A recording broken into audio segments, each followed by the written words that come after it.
Audio Jungle.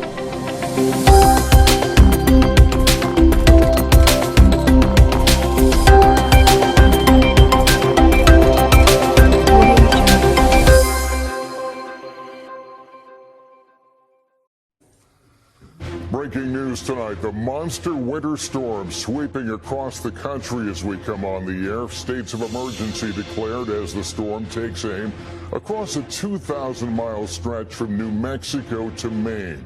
More than 100 million on alert. Rain, ice, and more than a foot of snow. Al Roker is tracking it. Also tonight, President Biden ordering 3,000 U.S. troops to Eastern Europe amid fears Russia will soon invade Ukraine. Our team is on the Ukrainian border. The stunning announcement from CNN President Jeff Zucker resigning for not disclosing a consensual relationship with a colleague. How this stemmed from the Chris Cuomo investigation. The 4 men arrested in connection with the death of actor Michael K. Williams, what they're accused of doing. The explosive lawsuit, a former NFL head coach accusing the league of racism, our one-on-one interview, and the text message from Patriots coach Bill Belichick that he says left him feeling humiliated. A rare glimpse inside the jail being called a humanitarian crisis. Rikers Island. NBC News reviewing 100 hours of surveillance. The shocking images we found.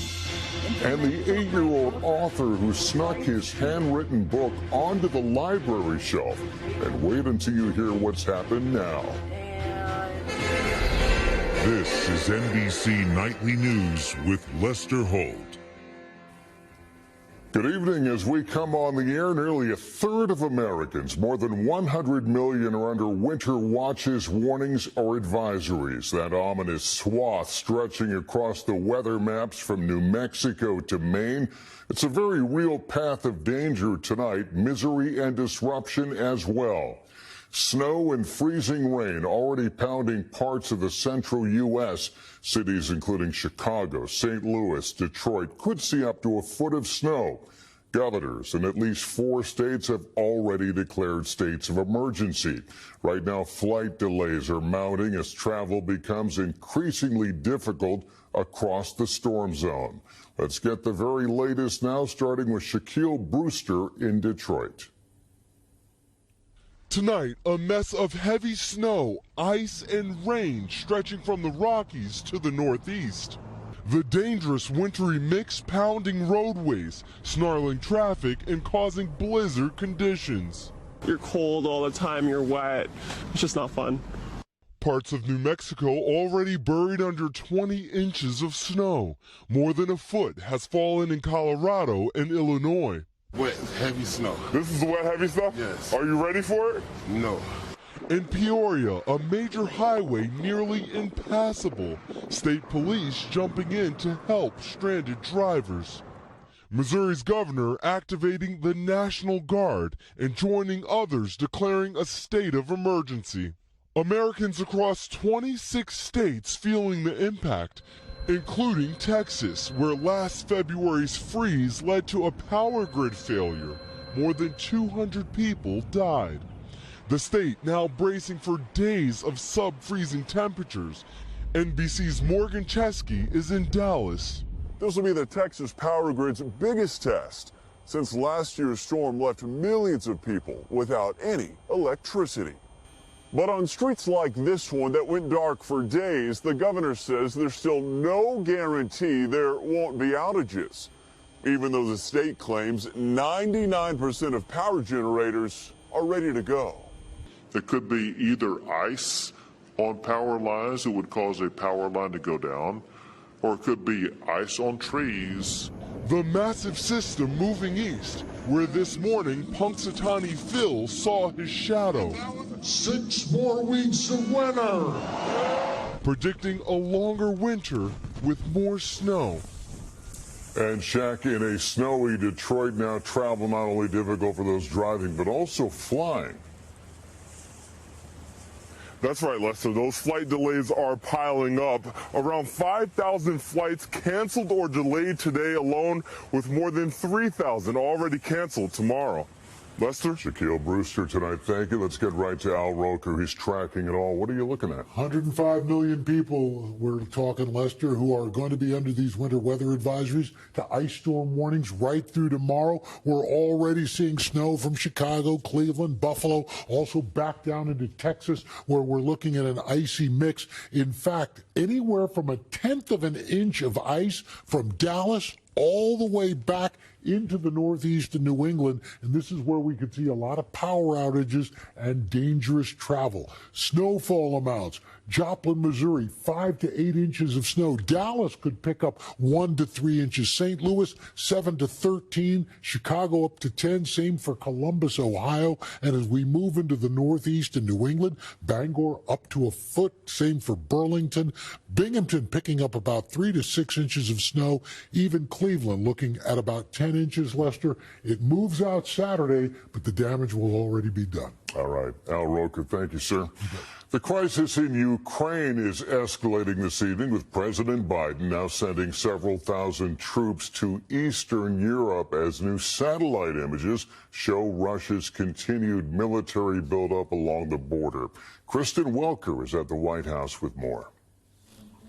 Tonight, in a show of force, President Biden deploying 3,000 U.S. troops to Eastern Europe, with fears escalating Russia could invade Ukraine. The Pentagon saying 1,000 soldiers based in Germany will be deployed to Romania, and 2,000 troops from Fort Bragg in North Carolina will go to Poland and Germany. 8,500 U.S. troops had already been placed on high alert, with over 100,000 Russian troops amassed along the Ukrainian border. New satellite imagery tonight appearing to show those forces growing. We do not know if Russia has made a final decision to further invade Ukraine, but it clearly has that capability. The president has ruled out a combat deployment to Ukraine, late today saying Putin's actions prompted his move. As long as he's acting aggressively, we're going to make sure we reassure our NATO allies in Eastern Europe that we're there. Today, the Kremlin calling the troop deployments unfounded and destructive. It comes one day after a defiant Vladimir Putin said the U.S. has failed to meet his security demands, including that Ukraine be barred from joining NATO. But he also insisted he does not plan to invade Ukraine and is open to more diplomatic talks. Meanwhile, NBC's Aaron McLaughlin getting a rare look along Ukraine's border with Belarus tonight. Over that way is Belarus, where there are thousands of Russian troops with only a handful of Ukrainian border patrol standing guard on this side. And getting mixed reaction from people there. Are you worried about war? No, this store owner says. Are you afraid? Everyone is worried. Anything can happen with Russians, he says. And Kristen, do both sides leave at least a path for diplomacy? They do, Lester. That's exactly right. President Biden, in fact, is going to talk to the French president tonight. Meanwhile, the Pentagon saying these U.S. troop moves are temporary and they will still be under American command. Lester. All right, Kristen Welker at the White House. Thank you. We want to get down to that surprising announcement of the media world. One of the biggest names in news and entertainment. CNN Worldwide President Jeff Zucker resigning effective immediately. Emily Ikeda has details. We have news now to report involving our network. A stunning shakeup at CNN. I don't think anybody saw this coming this morning, an announcement like this.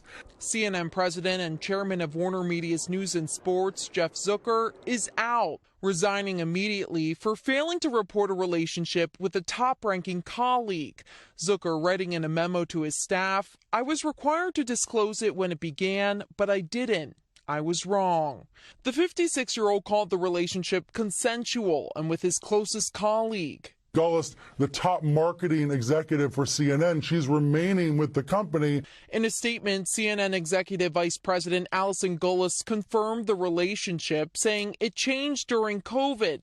"I regret that we didn't disclose it at the right time." That relationship surfaced as part of CNN's investigation into its former primetime anchor, Chris Cuomo. Just 2 months ago, Zucker fired Cuomo for advising his brother, former New York Governor Andrew Cuomo, on sexual misconduct allegations. Part of this was that a lot of people thought that Jeff Zucker shouldn't have stood by Chris Cuomo as long as he did and should have fired him much earlier than he did. Zucker and Gullus both rose through the ranks at NBC Universal. She worked in communications. He became the company's CEO. Gullus then spent 4 months as Governor Cuomo's communications director, but when Zucker moved to CNN in 2013, she soon followed. The abrupt end to Zucker's 9 years running CNN comes at a pivotal time. The network preparing to launch its own streaming service as its parent company is in the middle of one of the nation's largest media mergers. Just how earth-shaking is this for the company at this time? It is stunning. This is not a time that anybody would have expected an announcement like this. And now the leadership, the person who has been at the helm since 2013, is gone at a particularly fraught time for the company. Tonight, CNN naming 3 executives as interim co-heads as the network feels the fallout. Emily Ikeda, NBC News, New York. And here in New York, authorities announced the arrests of 4 men in connection with the drug overdose death of actor Michael K. Williams. They allege the men were part of a drug trafficking crew that sold Williams a deadly dose of fentanyl-laced heroin. The sale in Brooklyn last September was captured on surveillance video. The NFL is on defense tonight after that lawsuit by former Miami Dolphins head coach Brian Flores accusing the league and several teams of discriminatory hiring practices. Our Gabe Gutierrez sat down with Flores today. Is the NFL racist? I think the numbers speak for themselves. There's one black head coach. Until just weeks ago, Brian Flores was the second. But the Miami Dolphins fired him after back-to-back winning seasons. Flores and his attorneys have now filed a class action lawsuit against the NFL and several teams, alleging discrimination against black coaches. There needs to be a change. Flores says the New York Giants only interviewed him as a sham to comply with the Rooney Rule, an NFL requirement that minority candidates be considered for head coaching jobs. Well, the Rooney Rule doesn't work. That's the problem. The suit says the team had already decided to hire Brian Daboll, a coordinator for the Buffalo Bills who had no head coaching experience. It includes screenshots of texts allegedly sent to Flores by Patriots head coach Bill Belichick mistakenly, days before Flores even interviewed, congratulating him on getting the Giants job. Flores then asked, "Coach, are you talking to Brian Flores or Brian Daboll? Just making sure." Belichick replied with an expletive. "Sorry, I blanked this up." When you realized that he meant to send that text message to someone else, what went through your head?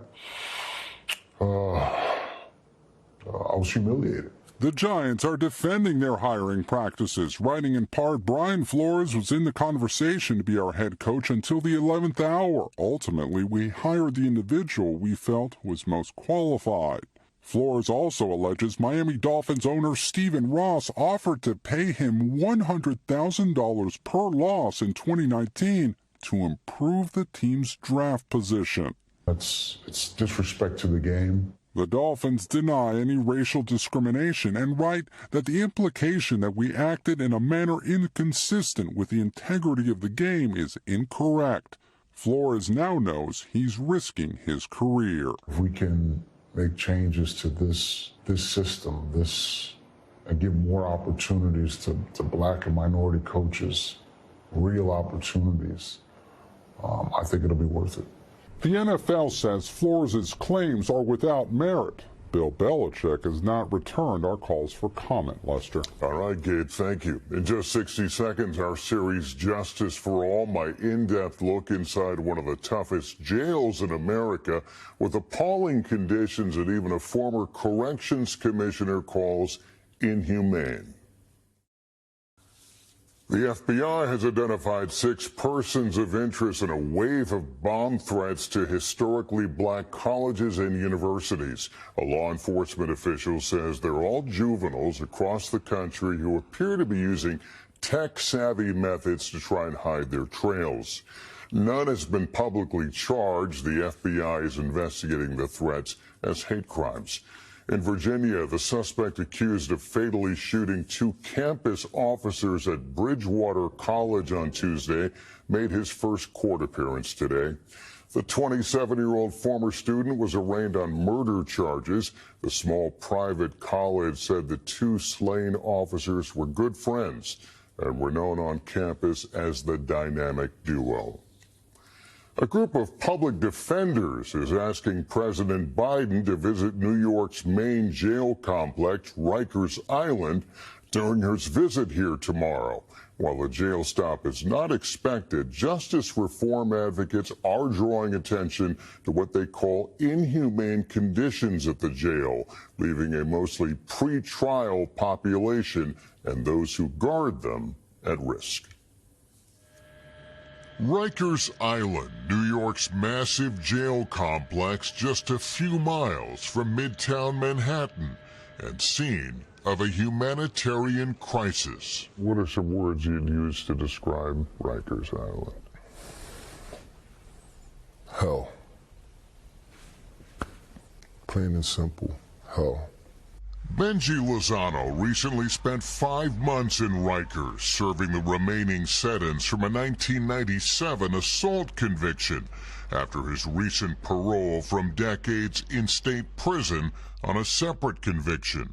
What do you see in these pictures? I see myself. I see everything that I experienced while I was at Rikers Island. I see inhumane conditions. I mean, look at that. It's ridiculous. Photos obtained by the New York Post last fall show detainees jammed in a holding area. Lozano says he spent weeks living like this.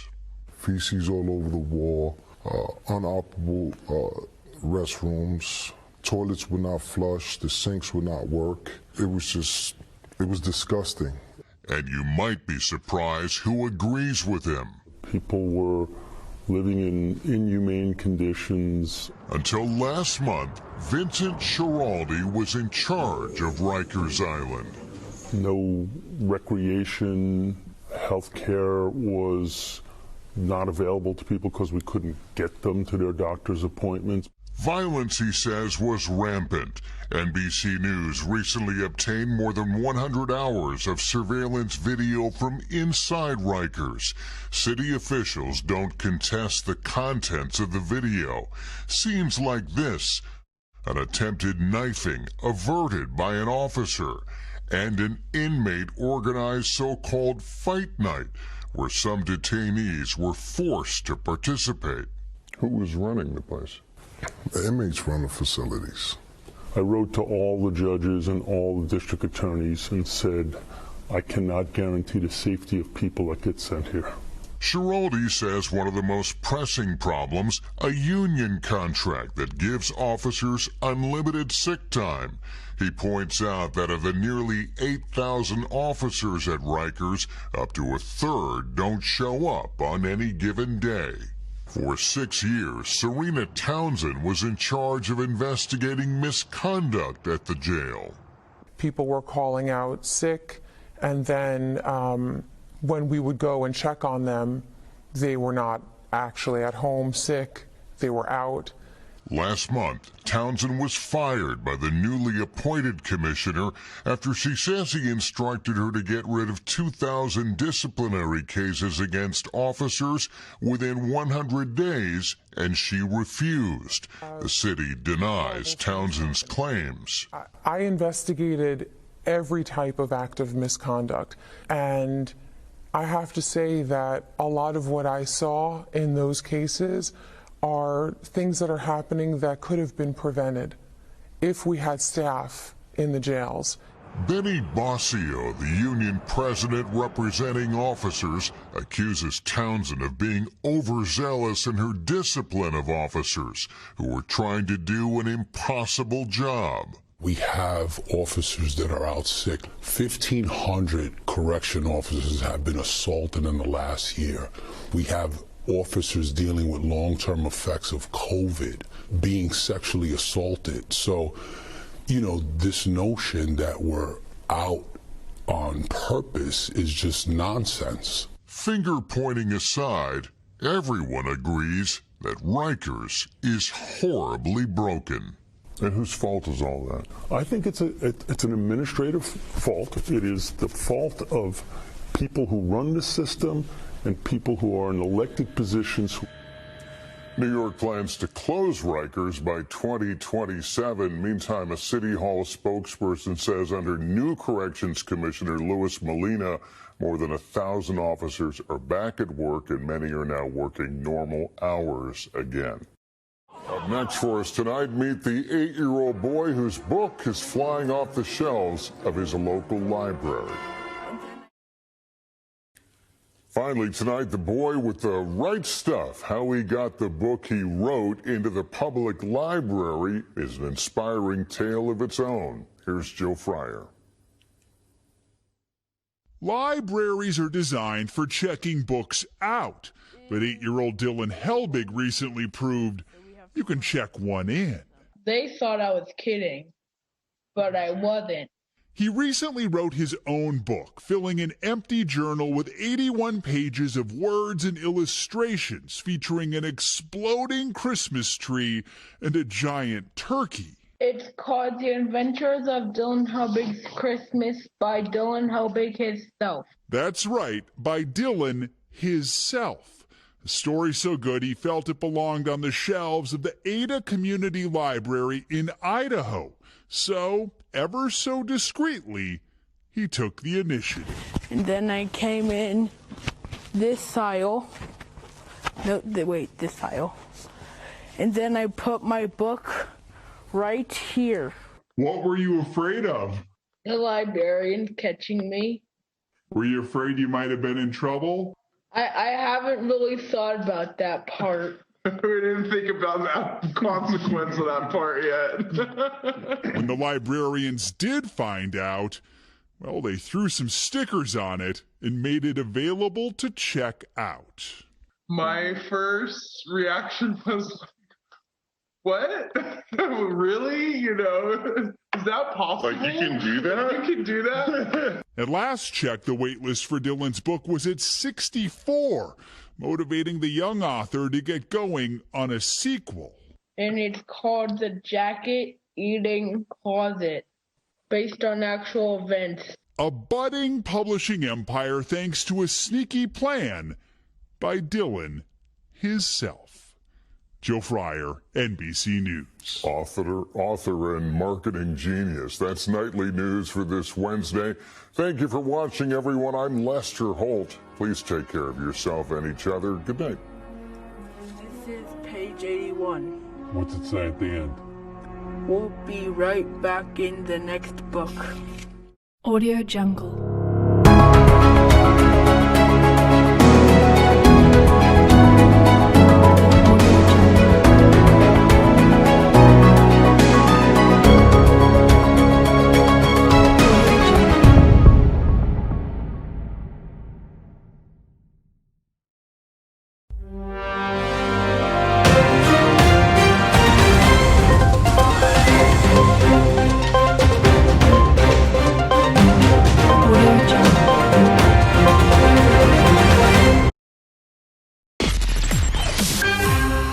From the heart of where innovation, money, and power collide, in Silicon Valley and beyond, this is Bloomberg Technology with Emily Chang.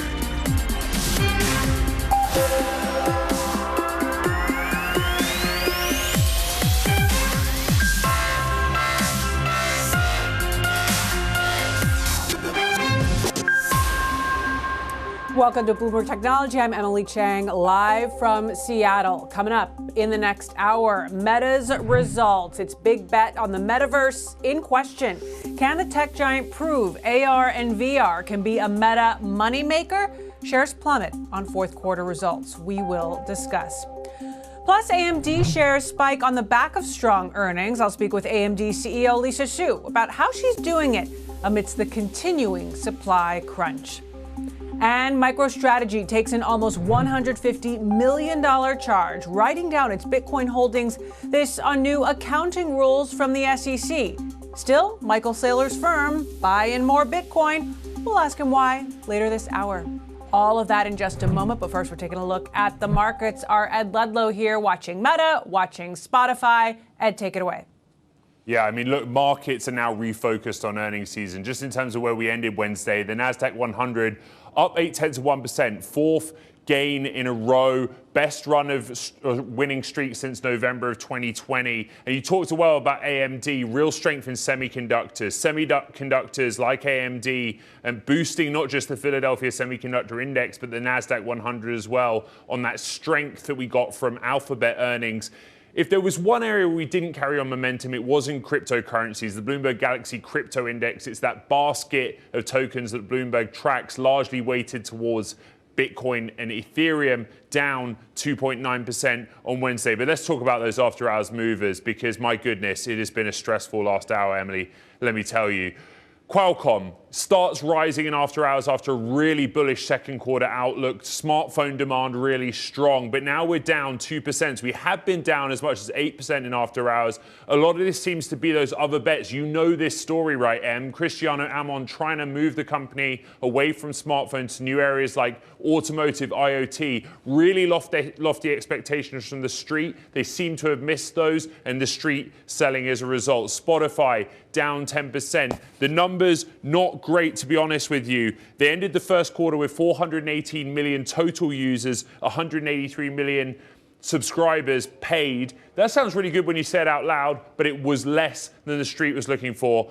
Let's get to the big one. Meta, the parent company of Facebook. Don't rub your eyes, Em. That is what you're seeing. We're down 21%, 22% in after hours. Monthly active users, daily active users, soft, below estimates. The company being pretty candid. Headwinds from competitors. Are we that surprised? How many analysts cut price targets on Meta in the last few weeks because of competition from TikTok and video? They see progress in these other business areas, but clearly something is not going right or something's going wrong at Meta. Ed, I would say it is a surprise. I can't remember a time when Facebook's core users didn't grow. Thanks so much for that report, Ed. I want to bring in Deborah Aho-Williamson now from Insider Intelligence. Deb, can you remember the last time that happened? Has it ever happened? I was just about to say, Emily, for the first time that I can recall, yes, this is a new information. Facebook lost daily active users in Q4 on a worldwide basis. And, you know, the monthly user base gain, not that great. It's having challenges with flatness in Asia Pacific, which is historically where it's seen some of its largest gains. These are things that we weren't necessarily surprised by at Insider Intelligence, but I think the fact that here they are in bald-faced numbers is what is causing all of this chaos that's going right now, in the after hours. Not to mention, of course, the questions about the metaverse, the ad revenue performance, which looked good for 2021, according to our estimates and our forecasts, but the guidance for Q1 lower than expected. It's quite a lot to unpack and a lot of unsettling things going on right now with Meta. Absolutely, Deborah. We've been talking about this for years, anecdotally, but seeing it in the numbers is a different thing. Why do you think this is happening? I mean, are we talking about teens and young adults just thinking Facebook isn't cool anymore? It's a lot of things, right? So there's going to be a natural ceiling for a platform like Facebook to be relevant not only in the United States, where you're right, teens and young adults are generally not using the platform very often, but outside of the U.S., I mean, we tend to be very U.S. focused in a lot of the things that you think about with Facebook, the platform, but they are a huge worldwide platform as well. And like I mentioned, Asia Pacific, source of a huge amount of growth, developing markets previously source of a huge amount of growth on an annual basis. Those things just aren't happening anymore, and we're not forecasting much gains, if at all, in total Facebook users for this year. And also on the advertising front, you've got not just fewer people on Facebook, but you've got Apple cracking down on targeted advertising. I mean, what is the long-term impact of that going to be, especially as Facebook is trying to make this big pivot to the metaverse, which could take years to pay off if it pays off? Yeah, so much to think about. Looking first at the short term, again, Facebook's full year worldwide ad revenue came in right almost exactly where our forecasters expected it would be. Kudos to our forecasters at $114 billion.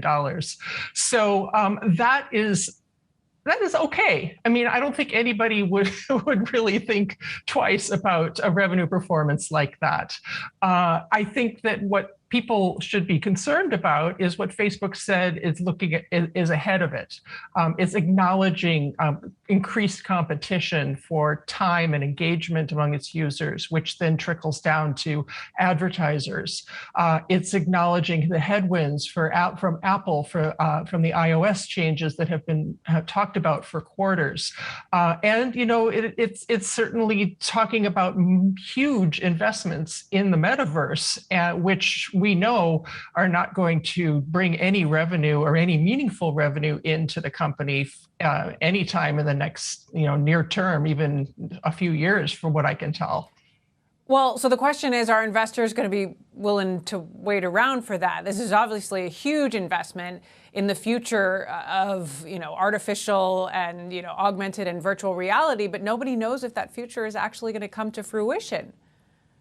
That's a really good point. And nobody knows if the metaverse is going to be someplace where people spend a lot of time gaming, or if they spend a lot of time shopping, socializing, all of the above, none of the above. I mean, there's a lot of questions surrounding all of the companies that are investing right now in the metaverse, not just Facebook, to be fair.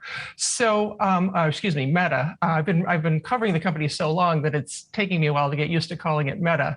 But so, Meta's making certain investments. I mean, I think the logical place for Meta to lean in when it thinks about revenue from the metaverse is in advertising and commerce, right? So we're expecting experiments along these lines this year. Again, none of it's going to drive significant revenue towards the bottom line for Meta, but we're interested in seeing what is the next ad format going to be. Because if you remember when the company first launched as Facebook, it really revolutionized advertising. And the question we have is, can it revolutionize advertising again when you're thinking about the metaverse?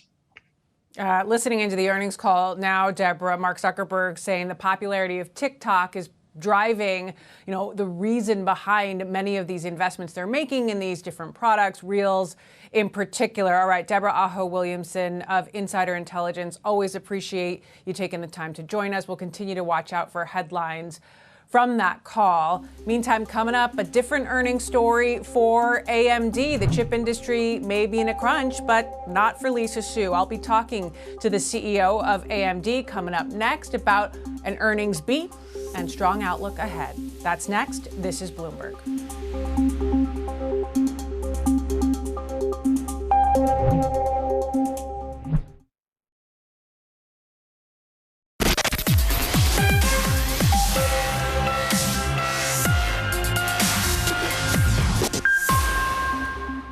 Shares of chipmaker AMD spiking after strong fourth quarter results and a good outlook ahead. AMD CEO Lisa Su with me here now. Lisa, look, it was a great report. Everybody's excited about the outlook. What's driving this in terms of the execution here? Emily, it's great to see you as always. We're very proud and excited about the quarter that we had. The 2021 ended up 68% growth on an annual basis. Very, very good traction across all of our businesses, whether you're talking about, our data center business, our gaming business, our graphics business, our PC business. All of the businesses are really firing on all cylinders. And going into 2022, we see, very similarly a strong demand environment, as well as just a great product portfolio. So we were able to guide full year up 31%, and we're really excited to see what 2022 brings. We're now 7 years into your tenure as CEO, and you've gone a long way to restoring AMD's position in the industry. There is this question of how much further can AMD go? How would you answer that question? Well, the wonderful thing about technology is there is so much to do. So as proud as we are about all the progress we've made over the last few years, the technology envelope, we have to keep pushing the envelope. There's more and more to do. The applications are requiring more and more high performance computing. And this is our sweet spot. This is where we're specializing. So, I see tremendous opportunity for us going forward. And you see that in just, the strong demand environment and the fact that everybody wants more compute, whether you're a business or you're a gamer or you're an enterprise or you're a cloud manufacturer. I think more compute is one of those secular growth trends that we believe a lot in and will continue to be a key factor over the next 5+ years. How much of what you're reporting is overall market share gain versus an industry just getting bigger and all boats rising? Yeah, that's a great question, Emily. There's no question that, sort of the backdrop of the COVID pandemic and all of this digital transformation has been good for semiconductors. And so you can see that the overall demand environment is strong. I do think what we have at AMD is an alpha factor on top of that. We have great products. We're underrepresented in the market. We've been working for the last 5 years at building trust with some of the largest hyperscalers and the largest customers in the world so that they can trust us with what their technology needs are. And I think within that backdrop, we've been able to gain market share and really, gain the trust of some of the largest and most important brands in the world. Now, the whole industry, of course, has struggled to get enough supply. We just heard Elon Musk say Tesla will continue to be chip limited. I spoke to Jim Farley, the CEO of Ford. He said there's no relief in sight. I'm curious about how you are executing here and managing to get in more orders and beating your targets, even against this difficult backdrop. Well, the last 12 to 15 months has been all about really strengthening the semiconductor supply chain. And, we work very closely with all of our supply chain partners, whether you're talking about on the wafer or the front end side or the back end side and substrates and all of these testing equipments. And, what we have really planned for is long-term growth. I mean, we've had a very ambitious growth outlook for the last few years. We continue to have that. We're working with our partners. We're investing. So we're investing with our partners on building out that capacity. I think we've been very aggressive, and I'm happy with the fact that we've gotten more supply, and that's part of the reason we were able to overachieve in 2021. And, we do see, I know people say that there's no end in sight. I wouldn't exactly say that. I would say that a lot of progress is being made. And, we're thankful for all the partnership across the supply chain, and we're going to continue to drive more and more supply as we go through every quarter in 2022. The Biden administration has been taking an active role in trying to alleviate the crisis. The president himself had this to say about his view on what's going on here. Take a quick listen to President Biden. Everything from cars to dishwashers are delayed getting to showrooms and customers, just as demand for them is up because the economy is growing. And because supply is low, we find ourselves in a position that we're really behind the curve. Prices are going up. Lisa, and I know you've been engaged with the Biden administration on this as well, but is there anything the government isn't doing that they should be doing or doing more of that you think would help? I think the overall government has been very supportive of the semiconductor industry. And if you think about, probably the most important thing is really declaring the semiconductor industry, essential. And, we saw that through the pandemic. We see that now through the need for semiconductors in so many different applications. And that's a tremendous statement. I think we're very supportive of the legislation that's going through now between the CHIPS Act and the Competes Act. And, we view it as this is a public-private partnership. We all have a part to play, ensuring that there's a strong semiconductor ecosystem in the United States. We're happy to play our part in that. And that's not just a manufacturing statement.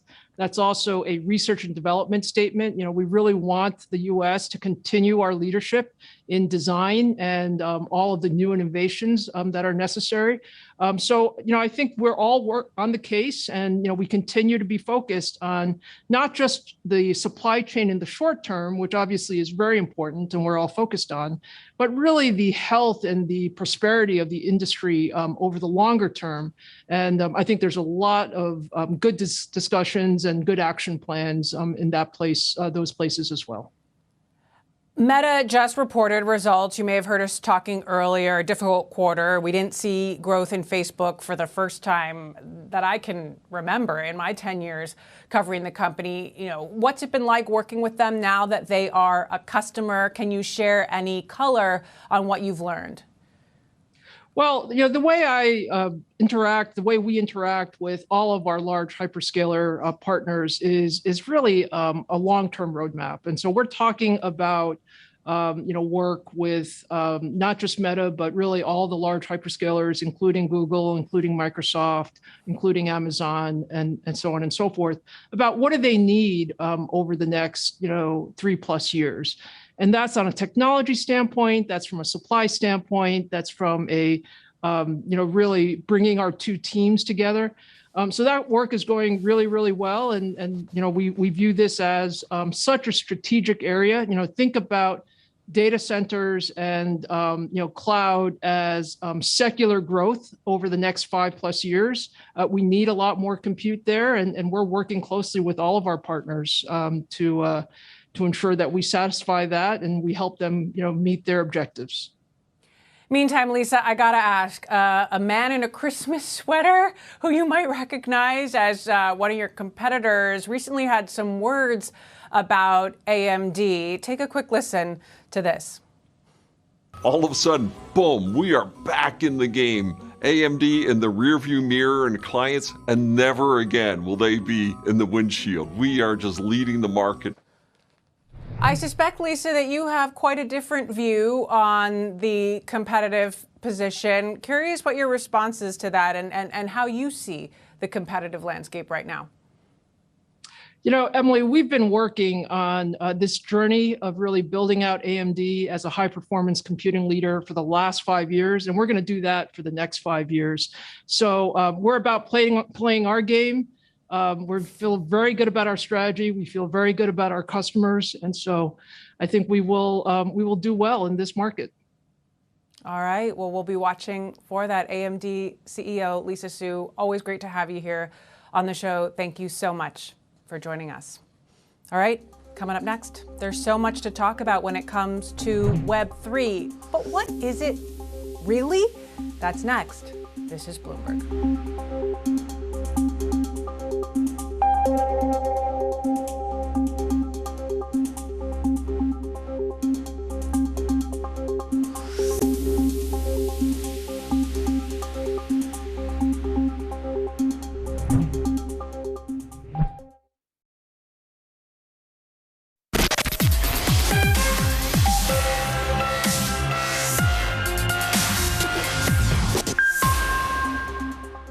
The tech world has been buzzing about Web3 and its possibilities, but a lot of people still don't understand what Web3 really is. We're trying to understand it too. Bloomberg Quick Takes Nicole Tsai and Japing Huang. Take a look. What is Web3? There's a lot of buzz surrounding Web3, but really, what is it? Honestly, it took me a while to wrap my head around it because people make it seem like it's so complicated. But at the heart of it, it's not really. Web3 is not a platform or a type of technology or something you're going to find in the metaverse. It's actually more like an era or a categorization. But before we dive deeper into this, know that all this categorization is still pretty vague because there isn't some official body out there saying, hey, this is Web3, the way people can say, hey, it's 2022. Long story short, Web3 wants to be a decentralized internet. In Web3, people wanted to take a step back from the Web2 structure where power rested in the hands of a few tech CEOs. At the foundation of Web3 is the development of blockchain. Now, blockchain is the technology behind cryptocurrencies and at its core, decentralized. So how does blockchain decentralize the internet? Usually when talking about blockchain, you hear it associated with Bitcoin and other kinds of cryptocurrencies. But this is because, for example, Bitcoin isn't maintained by just one company, but by a vast network of computers all connected to the internet. Now that we know how Web3 can exist, the question is, why are venture capitalists throwing billions of dollars into Web3? A chunk of that money is going into the development of dApps or dApps. Still debated on how that's said. dApps. dApps or decentralized apps are one of the reasons why you're seeing so much optimism around Web3. Here's my colleague Ziping Huang with more on dApps. Thanks, Nico. So dApps run on top of blockchains like Ethereum or Solana, instead of servers run by big companies like Facebook. That means no one can actually shut them down. But what's more important is that dApp users can have the full ownership of their data, tokens, or virtual assets for real.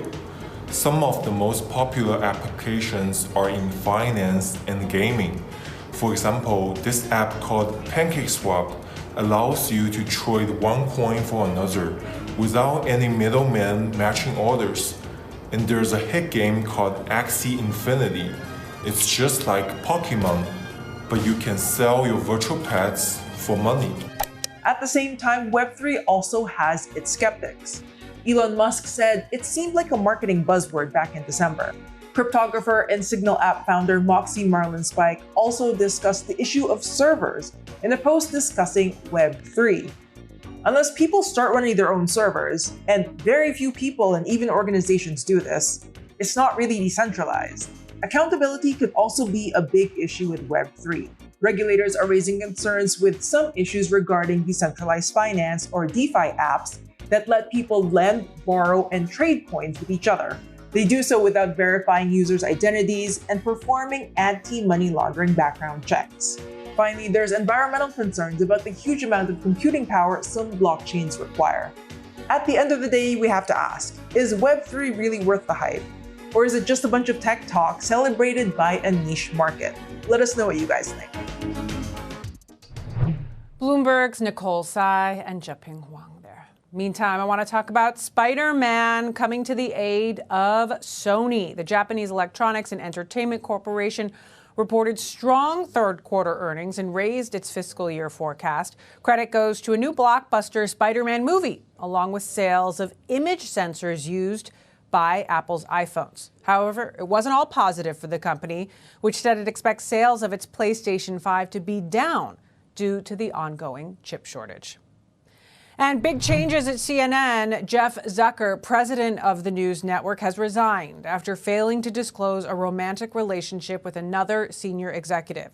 Zucker said the issue came up during an investigation into former anchor Chris Cuomo, who was fired over his involvement in helping his brother, former New York Governor Andrew Cuomo, fight sexual harassment allegations.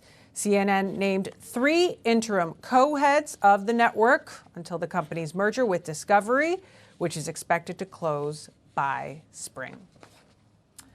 Coming up, an exclusive interview with the new co-CEO of Salesforce. Brett Taylor will be with us to talk about the company's new safety cloud. That is next.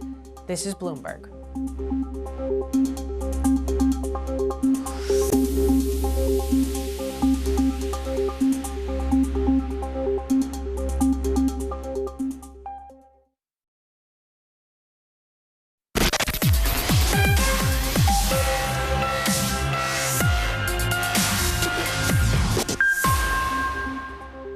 Welcome back to Bloomberg Technology. I'm Emily Chang in Seattle. Getting people back to work in person and safely. That is the goal of Salesforce's new Safety Cloud. It helps businesses manage testing and health protocols as everyone navigates the return to work and in-person events. For more, I'm joined exclusively by Bret Taylor, co-CEO of Salesforce, in his first TV interview since getting that top job. Bret, great to have you with us. Talk to us about this new Safety Cloud. I understand it was based on Salesforce's own work experiences. How does it work? Well, it's pretty simple, Emily. It's really about scaling testing, which is really the way back with all of these new variants that none of us expected or hoped for, but are part of our reality in this pandemic, which is becoming an endemic.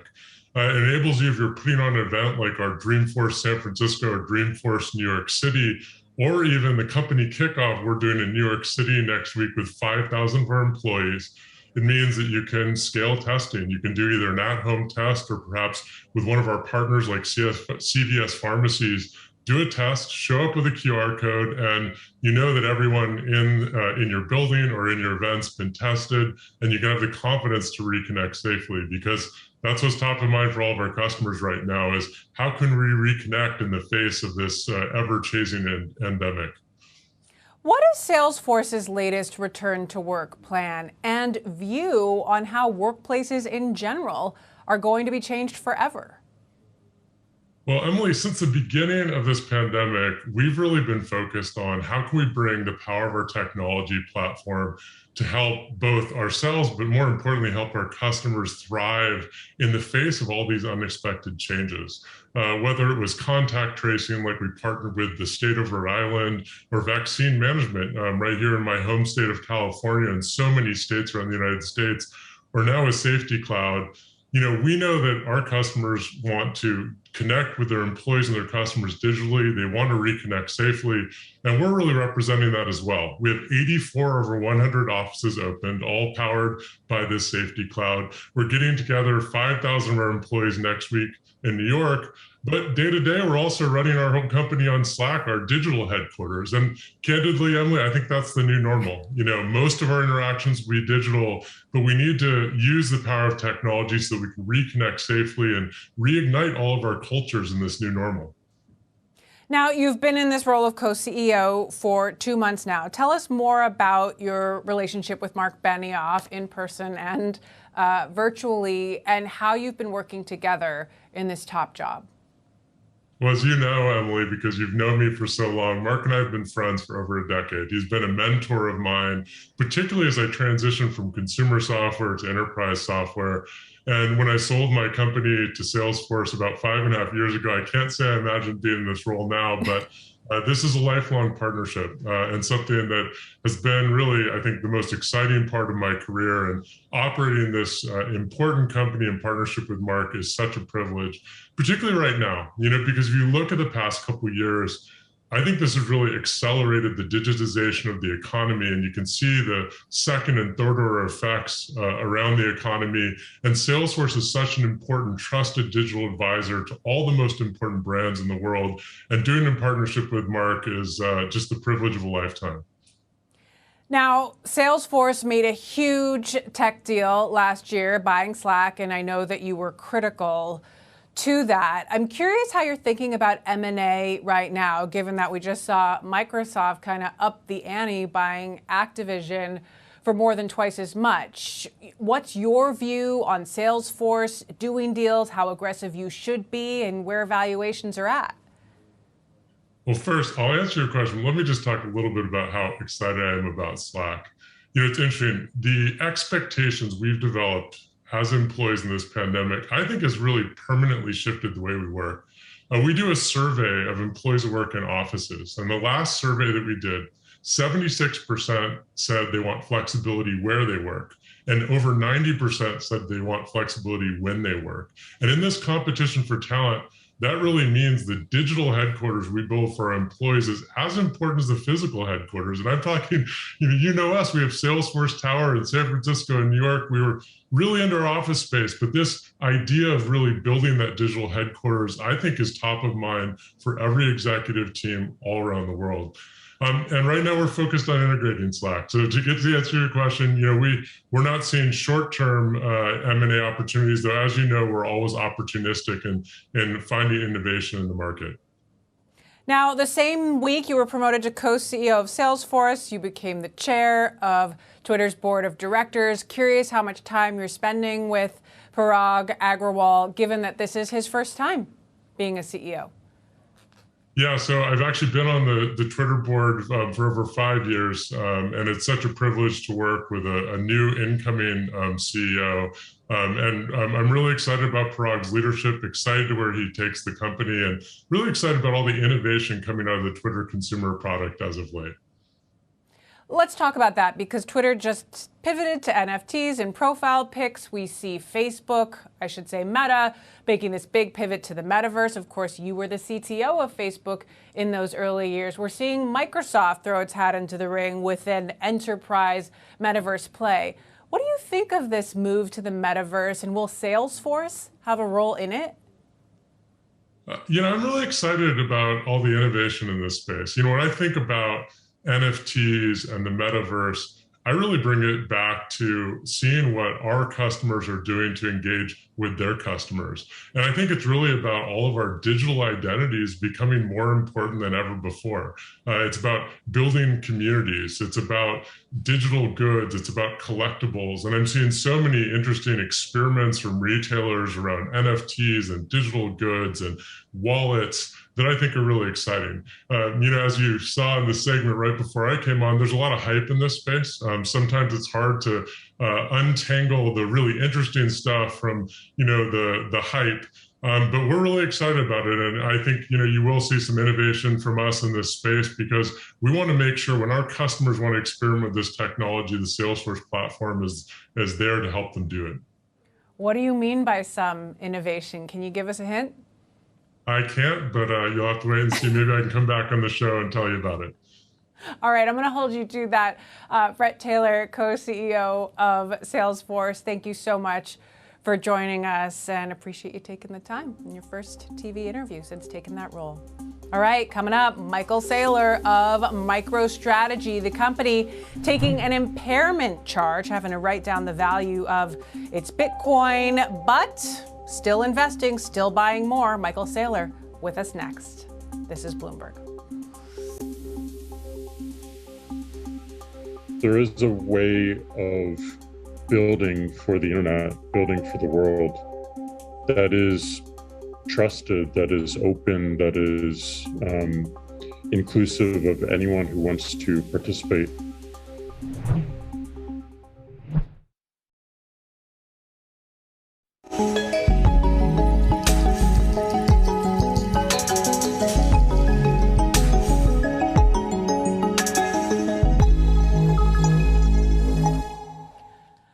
Microstrategy taking an impairment charge on its Bitcoin holdings. This after the SEC said companies need to follow some new accounting rules. Still, Michael Saylor's firm buying more Bitcoin. Here to talk about it all, Bloomberg's Sonali Basak. Sonali, take it away. Yeah, absolutely, Emily. It's really interesting to see how Microstrategy has ridden the ride that has been in Bitcoin in the past year. If you take a look at this chart, you see the ups and downs that Bitcoin has gone through, and just exactly where MicroStrategy has bought in at the average price of $48,710 last year. Of course, that has led to an impairment charge in the most recent quarter of $147 million here.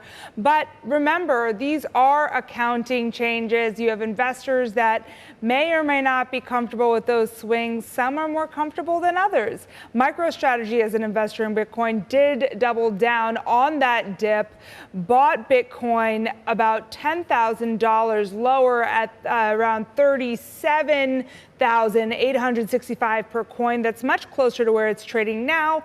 That would still be a slight loss today, but again, let's see where it goes later on. If you look at what BTIG says about MicroStrategy's holdings, they think MicroStrategy, which has declined about 50% on the year, to $348 could eventually be about $950 per share. So getting comfortable with what it looks like to have the biggest corporate holding of Bitcoin and starting to get comfortable with investors on what those impairment charges look like as they flow through the income statement. Right, following, of course, Bitcoin's downward trend, at least for the last few months. Talk to us about the micro moves we're seeing from MicroStrategy's investors. How are they interpreting all of this? It's interesting. It's, again, if you're comfortable with it or not. We saw when the SEC had announced that this change would happen, MicroStrategy did say that it would be noisy for investors to start to do this. But again, this is a volatile industry, a volatile asset class. And MicroStrategy, remember, the shares, that decline is much more steep than you see from its peer group. Perhaps in the Russell 5000, if you use that as a proxy, only 5% over the year. So a much steeper decline. But again, most of the analysts that do follow MicroStrategy do say that it's either a buy or hold, and that BTIG price target of $950 is the most aggressive that we see. All right, Bloomberg Sonali Basak, thanks so much for joining us. Now I want to bring in the man himself, MicroStrategy CEO and founder Michael Saylor. Michael, great to have you back with us. We're going to get to the investor question in a moment, but I actually want to start with software because it was the best year for your software business, 2021, in a decade. And I wonder what that says about 2022. What is the outlook ahead? I think we got a nice boost in 2021. Our cloud subscriptions business was up 39% year over year. Our top line was up 6% year over year. We had a big boost in free cash flow. We ran about an 18% free cash flow margin. So we generated a bit more than 90 million in free cash flow. We were able to invest that in acquiring more Bitcoin and easily cover our debt service. So we're comfortable with the business. It's nice. So some of your margins did miss estimates due to wage inflation, investments in the cloud. Do you think these pressures will keep up in the near term? There's some challenges with wages in the tech business, as you know, and yeah, we expect that'll continue. We'll have to just continue to get more efficient. Then if you're doing business internationally, international currencies, like the Argentine lira has lost the Argentine peso has lost 93% of its value over the last 4 years, Emily. Turkish lira is also struggling. The news last night was the Lebanese pound lost 93% of its value. So international currencies will be a bit of a weight, but our domestic business and Western European business looks good to us. And we're, again, as we rotate to the cloud, that's a nice efficiency gain for us. So let's talk about investors. Why should investors buy into MicroStrategy rather than buying Bitcoin itself or some of the ETFs that now exist? Well, if you had a spot Bitcoin ETF and you held the spot, but you charge 0% fees, that would be better. And MicroStrategy doesn't charge any fees. We're an operating company, and that means not only do we not charge fees, we make money and we can generate additional yield, and we can get fairly cheap leverage, like the $2.2 billion in debt that's got like a 1.5% interest cost for us.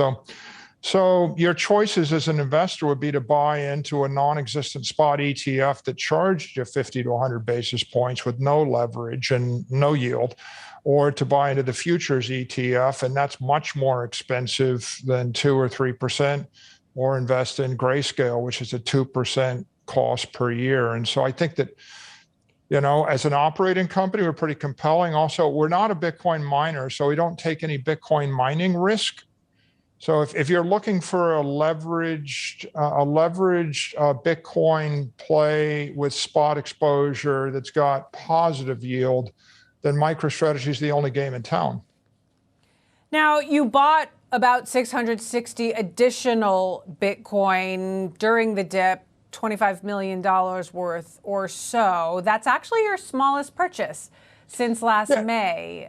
What should we read into this? Do you have plans to buy more, or are you hedging your bets? And we did that out of free cash flow, Emily. So we didn't issue any debt and we didn't issue any equity to buy that. So that's a pure accretion to all of our common stock shareholders. And as I said, we generated about $90 million in free cash flow last year. So as we generate that cash flow, we'll pay our debt service and then we'll sweep the remainder into Bitcoin, and we'll continue with that. If we're going to be more aggressive about buying Bitcoin, then we'll, look at various financing options. Probably the most compelling and interesting ones are to generate yield off of the 110,000 Bitcoin that's currently unpledged, or to borrow against that 110,000 Bitcoin and then reinvest that in more Bitcoin. We haven't made any decisions on that yet. We'll have to make sure that anything we do is accretive and meets our risk parameters. You just held your big Microstrategy World Conference. I believe 70,000 or so people tuned in. You interviewed Jack Dorsey, and of course, he rarely gives interviews. He had this to say about corporations considering getting into Bitcoin. Take a quick listen.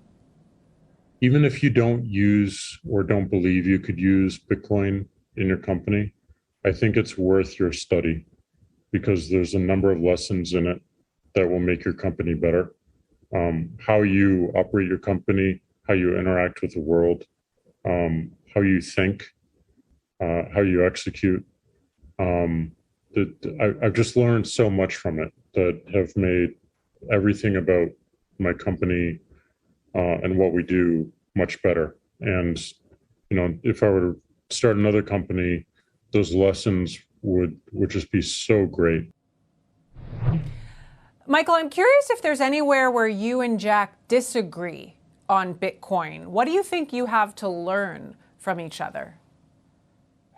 We agree pretty enthusiastically. Jack's a man on a mission, and his view of Bitcoin and Lightning is they're open, they're fair, they're global, they're permissionless digital monetary networks, and you can use them to provide financial inclusion to billions of people, and you can actually do business at the speed of light, friction-free. And so as a technologist, he's a technologist, I am. We both agree on the idea of moving money at the speed of light to 8 billion people for free. And as a humanitarian, we both agree there's billions of people that are unbanked and not included in the current system. And, again, if your currency's collapsing and you just lost 93% of your wealth overnight and the bank seized all your assets, which is just what happened in Lebanon this week, what choice do you have? There's billions of people that don't have any better alternative, and Jack wants to deliver a better alternative to them, and I agree with him wholeheartedly.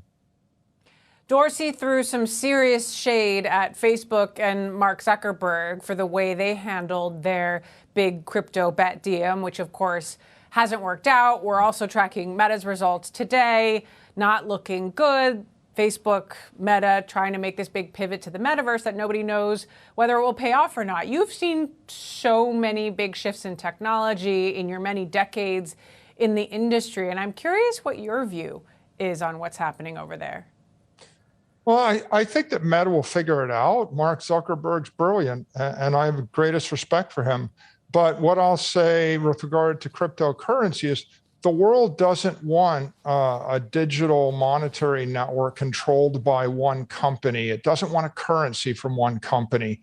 It doesn't matter whether you're the greatest company on earth. The beauty of Bitcoin is it's open, it's common property. Nobody controls it. Nobody 100 years from now will control it.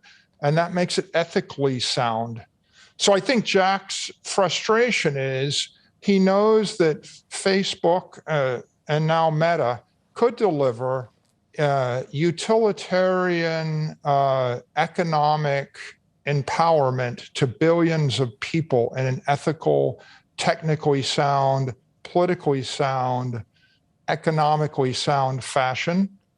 And he's frustrated to see that we all use our power as a force of good. All right. Microstrategy founder and CEO Michael Saylor, always good to have you here on the show. Thanks for taking the time to join us. Coming up, it's the name President Biden won't mention. More on his, let's call it a standoff, with Tesla and Elon Musk. That is next. This is Bloomberg.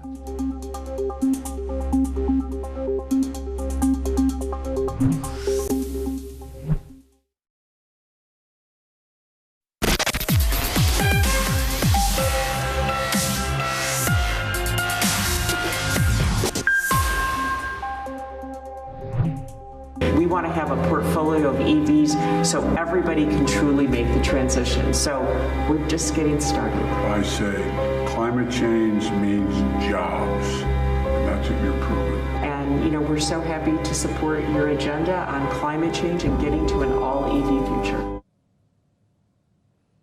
President Biden last week talking EVs with GM's Mary Barra and Ford's Jim Farley at an event at the White House, even tweeting about building the vehicles here in the United States. But the president failed to mention the biggest EV maker in the world. That's Tesla. And it certainly got the attention of CEO Elon Musk. Our Ed Ledlow here with more. Ed, do you think the president is deliberately leaving Tesla out of the conversation? This is a tricky one, Em. I mean, look, it's actually quite clear. This is politics, and we're not a politics show, but Bloomberg's done some fantastic reporting around this. According to White House sources, Joe Biden's made no secret about his support from the unions, and he needs that union support. Michigan is a state where the Democratic Party can win. GM and Ford are legacy automakers with a long and rich history of union assembly workers, and Tesla's not. It pays its workers really well through equity compensation. But, Biden is clearly looking at this thinking, okay, I need the support of the traditional base that work at these companies. And that's kind of what we're hearing from the White House sources we're speaking to. Well, he's certainly poking the bear a little bit. What do we know about the conversations between Elon Musk and President Biden? I mean, the president has invited a number of CEOs, continues to invite CEOs from Silicon Valley to the White House. And come to think of it, I've never seen Elon Musk there. It is a cold shoulder, right? And, you just have to take the bigger picture. Tesla is the world's biggest EV maker. It's created thousands and thousands of jobs in the US. Yes, Tesla has moved to Texas, which is traditionally a Republican state. But it's really interesting that the White House doesn't acknowledge it. And as you know, Em, I was in LA last year listening to Elon Musk speak at Code Conference. He essentially accused Joe Biden of being a communist. And he called this the Russian EV revolution, which are pretty strong words. So it clearly grates him, and we get that from his most recent tweet as well. All right, something we're going to continue to follow. Ed, thank you so much for taking time to break that all down. Our Ed Ledlow there in San Francisco. We'll be watching the tweets. All right. Coming up tomorrow on Bloomberg Technology, we've got Alexis Ohanian, of course, the co-faunder of Reddit, founder of the 776 Venture Investment Fund. We're going to talk about his latest crypto plays. Also, California Congressman Ro Khanna will be joining us to talk about his new book, Dignity in a Digital Age. And Hope Cochran, managing director of Madrona Venture Group, will be with us. So much to discuss. Big show. You don't want to miss it. I'm Emily Chang in Seattle. This is Bloomberg.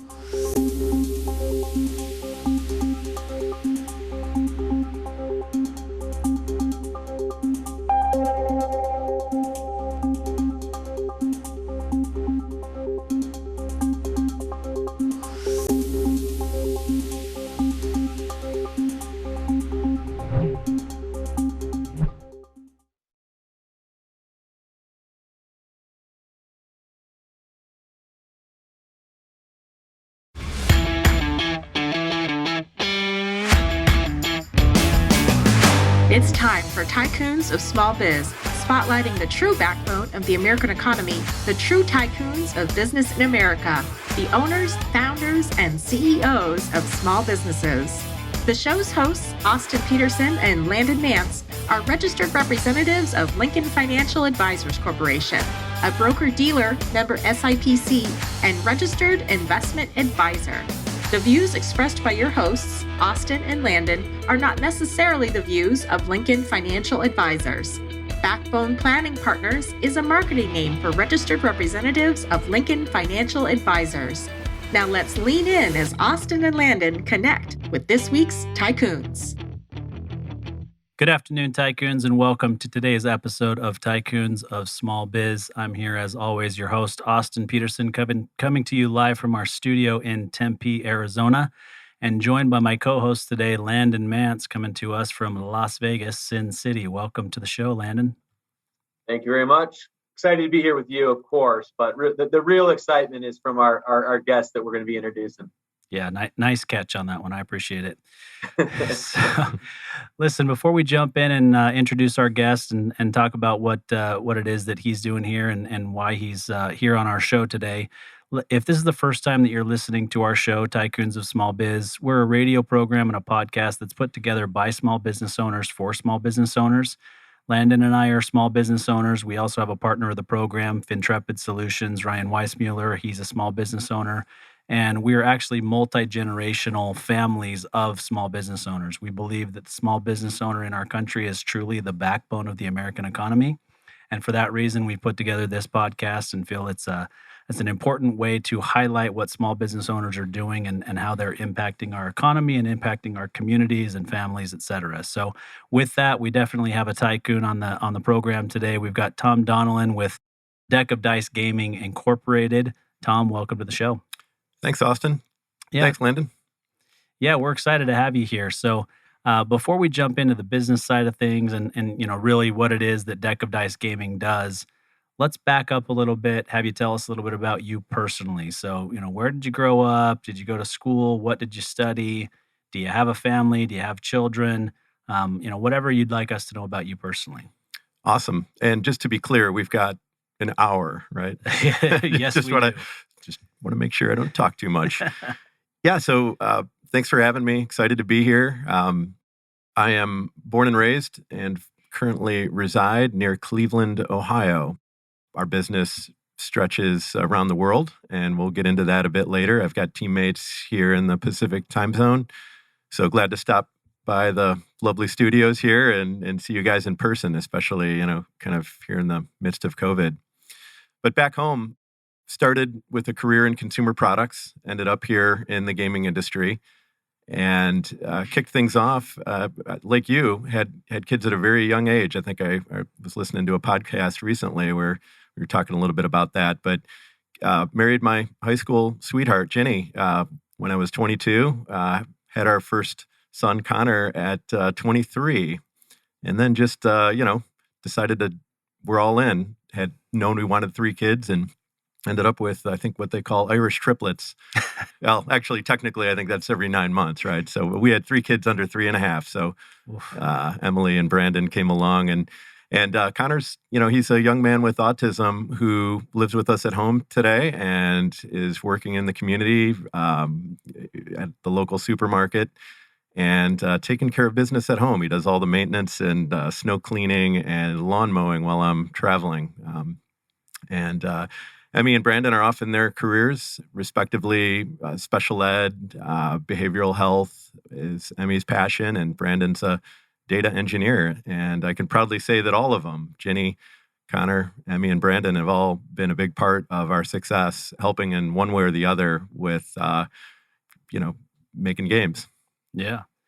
Oh, absolutely. I think we talked a little bit about the importance of a support system, specifically the family support system. I want to say it was 2 weeks ago, but it might have been last week where we talked specifically about that. And you're right. You're reminding me of kind of our, connections there, because I got married the day before I turned 22. And then, my son was born about 18 months later. So, not as quickly as you, but relatively quickly. We did then take a break in between the first one and the second one. It's crazy to see, how they flourish, the difficulties that they have. My daughter has some difficulties, not on the autism spectrum, but, some of those same types of difficulties, but they figure out a way to work through it. And having the support system with parents who are all in and helping them to work through that, it is a big part of that. So, yeah, it's there's a lot to learn as parents too, helping any child, through school, homework, sports, friendships. When there's someone with a difference involved, it's you get even closer to how things work, how the educational system works, how connecting dots on the medical care front that you may have ignored or not needed to advocate and understand these things. And so we've learned a lot, my wife and I, and Connor teaches, I think, in this context of being an entrepreneur. I get asked often why jump in and put a lot at risk. And I look at Connor each day and I'm reminded that life is fragile. He's delightful and has so much potential and shares so much with the world, but he has limits, and I'm fortunate not to have those limits. So I think it's that sort of sense of understanding the privileges that I have and sort of the responsibility to wake up every day to do my best, and taking some financial risk. Well, maybe a lot more risk than I had hoped, but at the end of the day, it's just life, is the ultimate risk. And so the risk of not doing something or living to my potential is something that drives me each day because of all my kids, and certainly especially because of Connor. Yeah. Well, and speaking from experience, I would say that it's probably a lot more financial risk than Jenny wishes you would have taken, because I know that my wife has had that experience. Yeah, I think on page 3 of my notes here, I talk about the first promise of many I started to break. It's like, hey, we're going to do this, and here's the plan. Yeah. And then, the plan changes substantially. And actually, I'm glad you mentioned that, because when I was first deciding to take the step, my attorney at the time, we were having dinner, and he said, I have one question. And the question is Ginny on board? Is your wife, is she ready to be with you on this? And the answer was a fast yes. We had talked a lot about it, and it was time. It was time to. And of course, that was moons ago, and it was a different context. It was a different risk I was setting out to take. So things have changed a bit since then, but I won't forget that question. I've asked it of a few other entrepreneurs. There's that pay it forward sort of. If someone reaches out to me to have a meeting, and I'm always surprised because I don't feel that I have a lot to share, but there are things to share. There's some arrows, in the back and leg and front and everywhere. And so just talking a little bit about risk and your business might be very different than mine, but there's certain shared experiences. And so, but coming back to that question, are the people that depend on you, or the people that are side by side with you, are they on board? Because sometimes you can't do this for the reward. We all aspire to something, an exit, unlocking value. That's what you guys do, and help people and families to do. It doesn't always work out that way. So if that's your only goal, another wise person told me it's how do you then deal with the setbacks, and the long nights where you feel that you might not make it. Yeah. If your goal is, a particular number, my goal is to create value and create wealth, but it's not the one thing that drives me. And so it's those conversations about family, are the people you love on board? Because it does get hard and lonely. No doubt about it. So one last comment that I'll make about the personal side, that's just kind of a tie-in that I didn't realize we had, is, you mentioned Emmy working with special needs children or adults. My daughter is studying to be an occupational therapist and wants to, and is currently working at a facility that works with special needs adults to, do job training and different things like that to give them the ability to be as self-sufficient as possible, as whatever their disability allows. So that's kind of a cool tie-in that we've got as well. Yeah, that's great. Yeah. Dynamite. Yeah. So Landon, introduce Tom and how you know Tom. You guys have known each other for a while before the show as well. Yeah, absolutely. Well, I'll just make a quick comment. Tom, you made a comment a minute or two ago about people that approach you and ask for a conversation, and you humbly follow that up with, I don't necessarily feel like I have a lot to offer. And aside from your really cool professional background and in the story that we're going to have you unpack when it came to starting your business.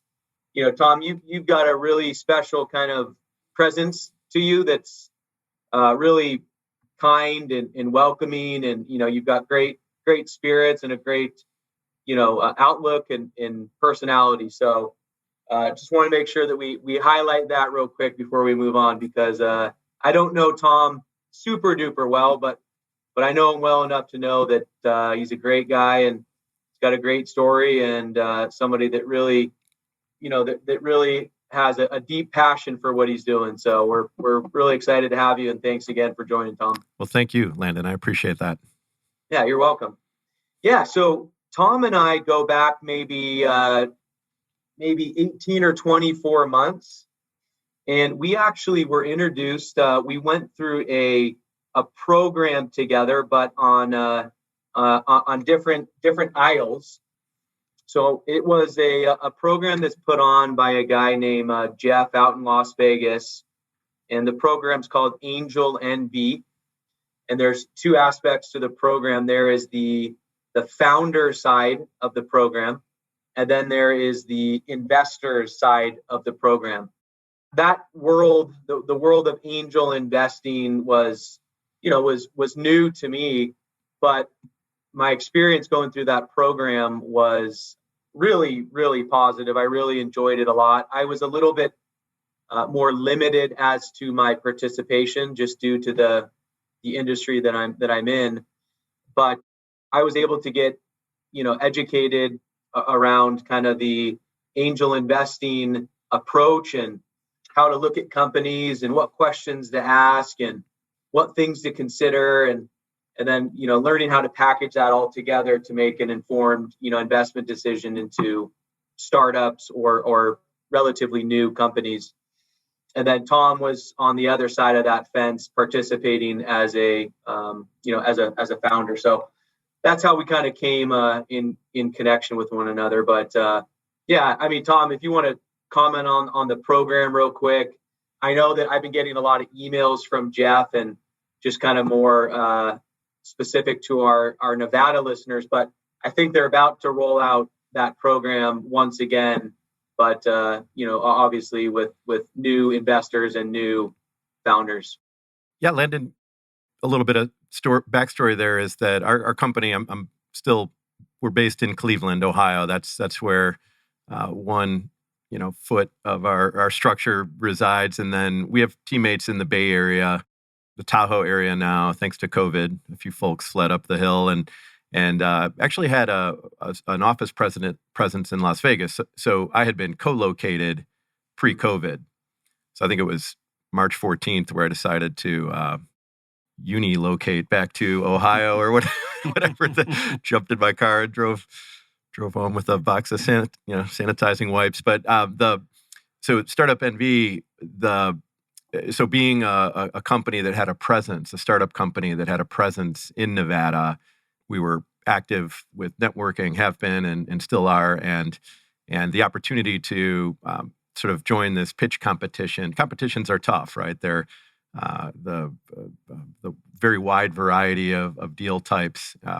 But we've got a great story and thought would jump in and tell it. And then unfortunately, very early in the pitching, I think I'd made it to the finals or semifinals or something. And then my mother passed away after a long illness. And so I'm afraid I put business in the back seat and didn't do too well in the, in the follow through of all the, due diligence and follow-up pitching to the group. But I believe they selected a Las Vegas company that I would have selected if I hadn't selected my own company. So I think the process worked out fairly well, and the angels went through a nice diligence process, and it was interesting as a founder to see the commitment to training. Really, training may be the wrong word, but developing and sort of bringing investing experience to a very wide range of angel investors who had never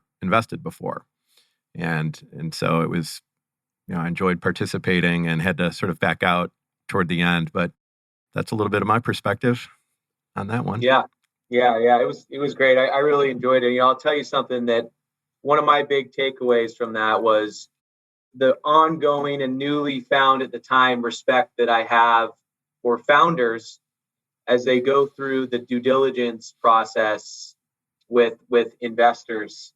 I mean, the amount of time and effort and resources that you and the other founders had to go through with us. It's a lot, yeah. It is. Yeah, and that it wasn't a lot just because of the requirements of that program. It's a lot, period, to tell the story, to talk with potential investors, whether they're individual angel investors or institutional investors. There's the story, and then there's all the details, the data room of everything from cap tables to financial projections to market research, and I can only imagine as investors the variety of preparedness or depth of the materials available. I will say this: while I missed the opportunity to really put wood on the ball with that pitch, a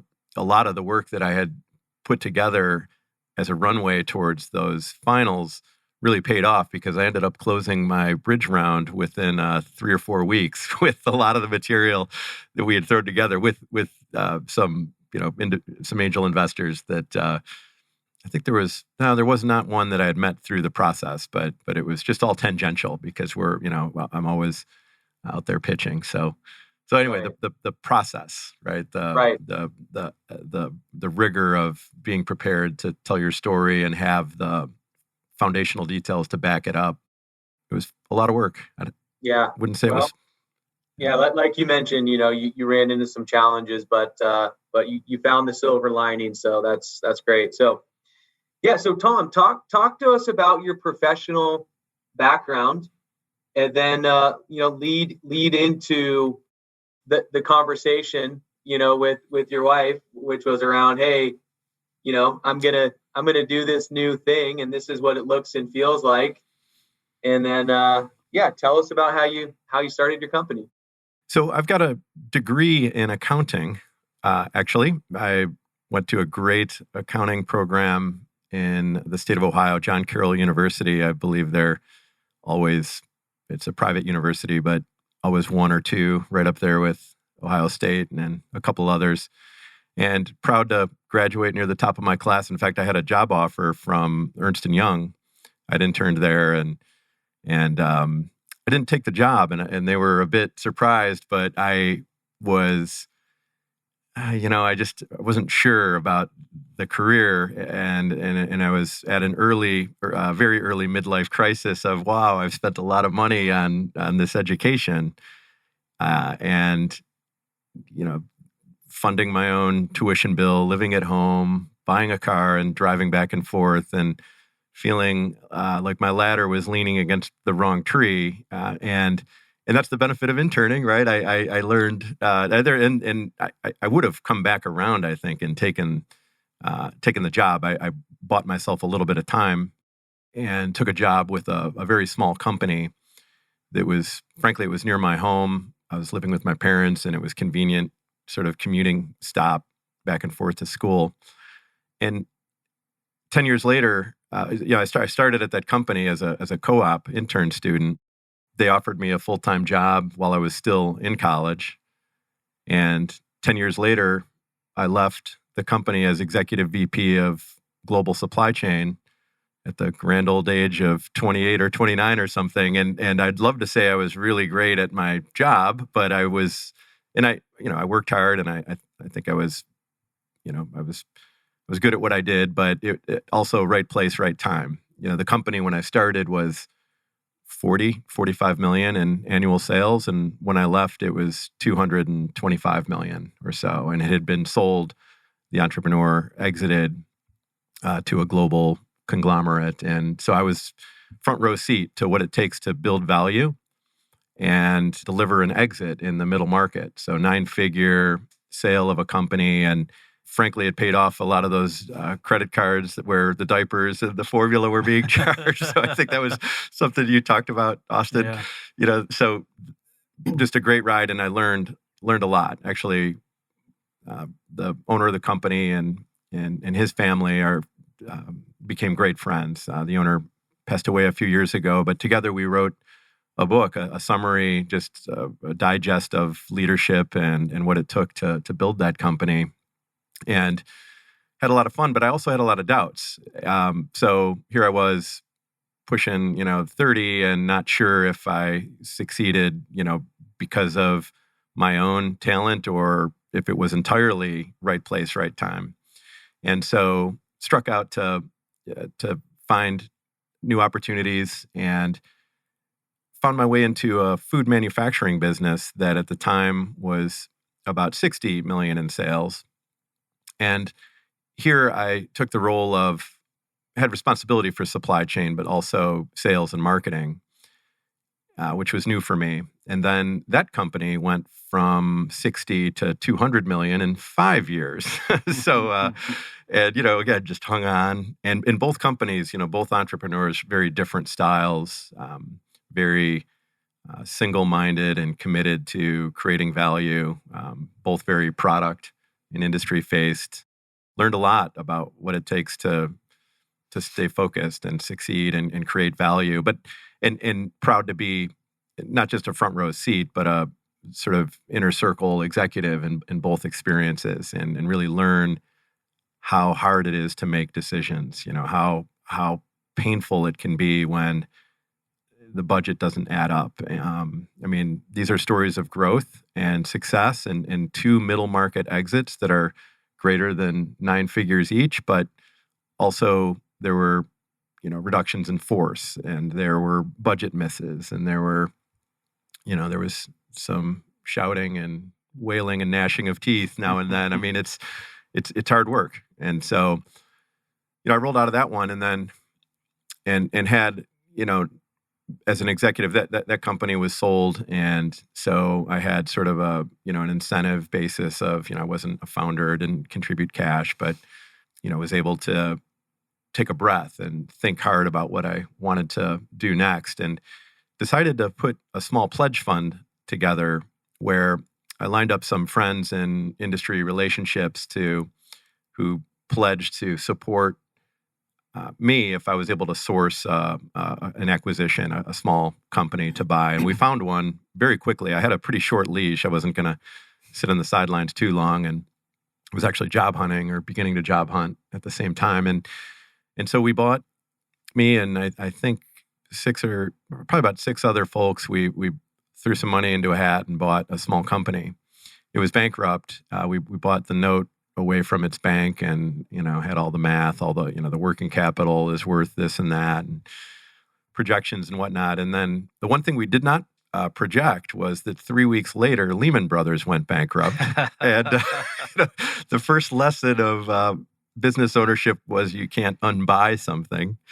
It was rough. The first of many promises I broke to my wife was to start spending our IRA to make payroll. This was a consumer products wholesaler. Our customers were Walmart, Target, Walgreens, but they all turned off their purchase order systems. Not sure how many folks remember or want to remember that, those months were pretty awful. So, but, I think maybe a little bit of, there's probably an opportunity to tell my friends and investors no mas after 6, 9, 12 months, but whether it was the Irish Catholic guilt of, trudging through this and getting to the other side. My dad is a cement mason, was a cement mason, my mother an RN. Everybody worked hard in our family. And so giving up on something wasn't top of mind. Getting to the other side and having belief in our team and in our products, that was what was front of mind. And we made it through that period. The company sold playing cards and little plastic chips, and was sort of adjacent to the gaming category at retail. Along the way, I met the inventor of the dice that are now the foundation of our company. We chose to make some investments, significant investments, to commercialize the product as a board game for family fun, retail sales, and sold the lights out, 250,000 games in just a handful of years, which was just not often heard of in the world of board game sales. But it was super cash hungry, and we had one item. It's one item at Walmart. It's really tough to balance costs and profits, and you need really a portfolio. That approach transfers well beyond just investment management, right? I mean, every company has its portfolio of products and product lines, and we didn't have that. We had one thing. But along the way, we started hearing and having sort of expressions of interest from folks in the greater gaming industry, I should say the video gaming industry and the casino gaming industry. If our company was a different size and scale, or we had more access to cash at the time, maybe we would have tried to do two things at once. But there is a saying that, a man with one ass can only ride one horse. And so we decided slowly pivot away from board gaming and into video gaming. And more specifically, the idea was to pivot into prototyping and licensing and developing content ideas, games, discrete games featuring our IP. That's evolved a lot since that pivot. It's now we're a full-fledged developer and about to become a publisher, which is very different than making prototypes and licensing those to other people. If the challenge at Walmart is selling one item in the game aisle, cash flow is tough when everybody only buys that item between Thanksgiving and Christmas. Then the challenge in the casino industry is there's a lot of patents and IP, and so folks aren't so ready to just license what you're doing and to commercialize you. So we've had to sort of find ways to double back and continue to invest in ourselves and bring us to the point where we are today. Yeah. So, excuse me, let's take an opportunity to just kind of describe quickly, high level what it is that you guys do. I mean, deck of dice, there's different games and so forth. So give us an idea of, where we would find the games, what the game is, and what you guys are doing day to day now, and what you'll be doing day to day going forward. Today on the market in the app stores, so Apple, Google, you can search on a game called Shake It Up Dice. It's a mobile game. It's a video game that brings to life the patent and the intellectual property that's at the root of our company and our opportunity. And this is one game of many different games that we can create. Listeners can also find it at shakeitupdice.com. So that's the product, and it's available for everyone to download and enjoy. At the heart of it is a remarkably overdue invention. And when I brag about the invention, please understand that I did not invent the dice, so I'm bragging for someone else. But at the heart is a remarkable invention that's a set of 9 dice, which have 54 collective surfaces, right? So 6 sides per die times 9, and that's a perfect match for all 52 cards in a deck of playing cards and a pair of wilds. And so with our dice, every card from a deck is neatly arranged on all of these 54 surfaces.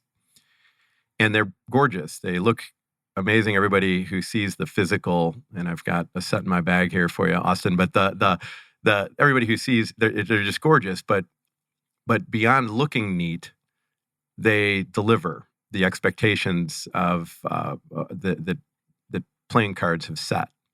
So the way I've evolved to tell the story is that playing cards, they're so ubiquitous, right? They're everywhere, every 99 cents at every checkout counter, and costing people a lot more than that at blackjack tables for a long time. And it's these things are 1,000 years old. I think the earliest evidence of playing cards being in existence is like 900 AD. It was really the advent of the printing press where the mass accessibility took root.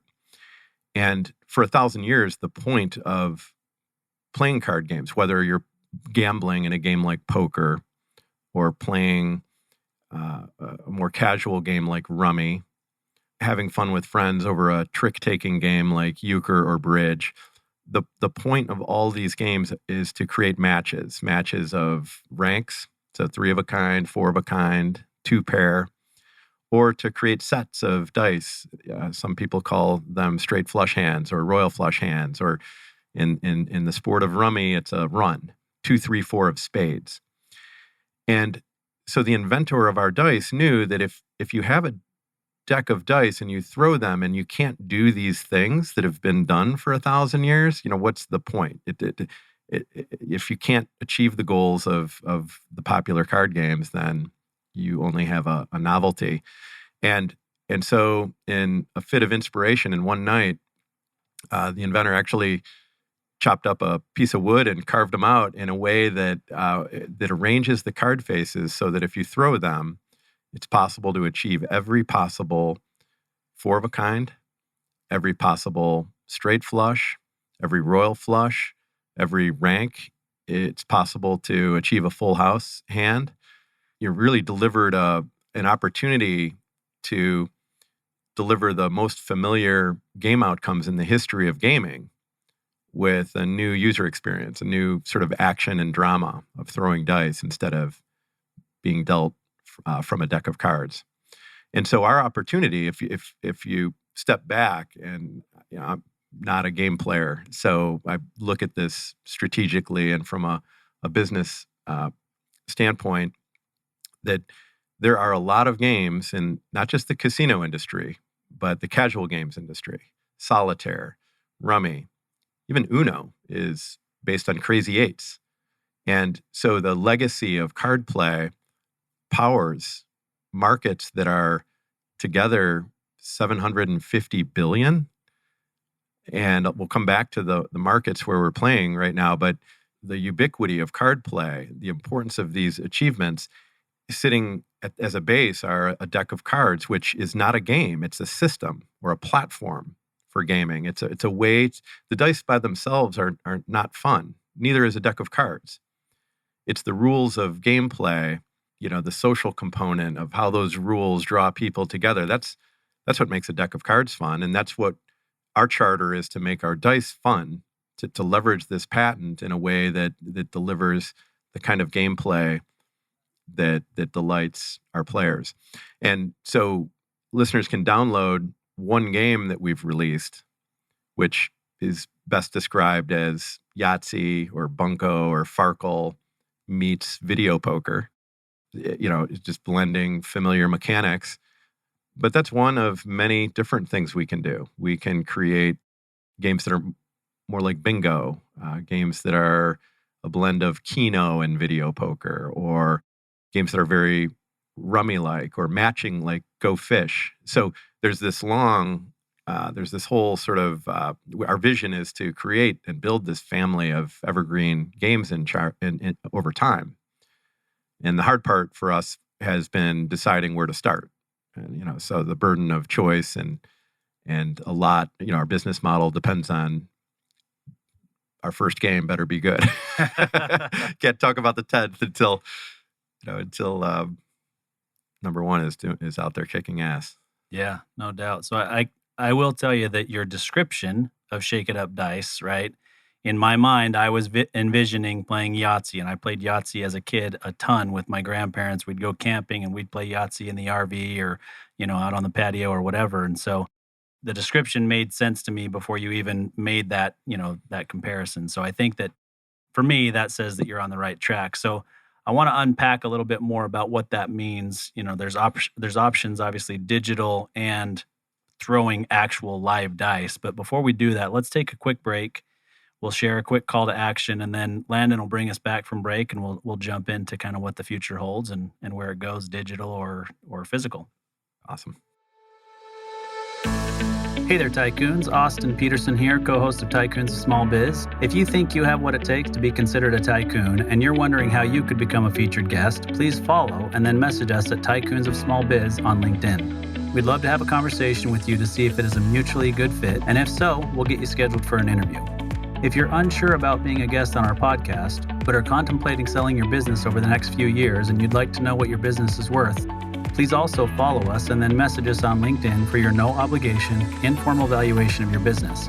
We look forward to hearing from you, and thanks for listening to the Tycoons of Small Biz podcast. And now, back to today's program. All right, welcome back, Tycoons. We're here with Tom Donlin, Deca Dice Gaming, having a great conversation.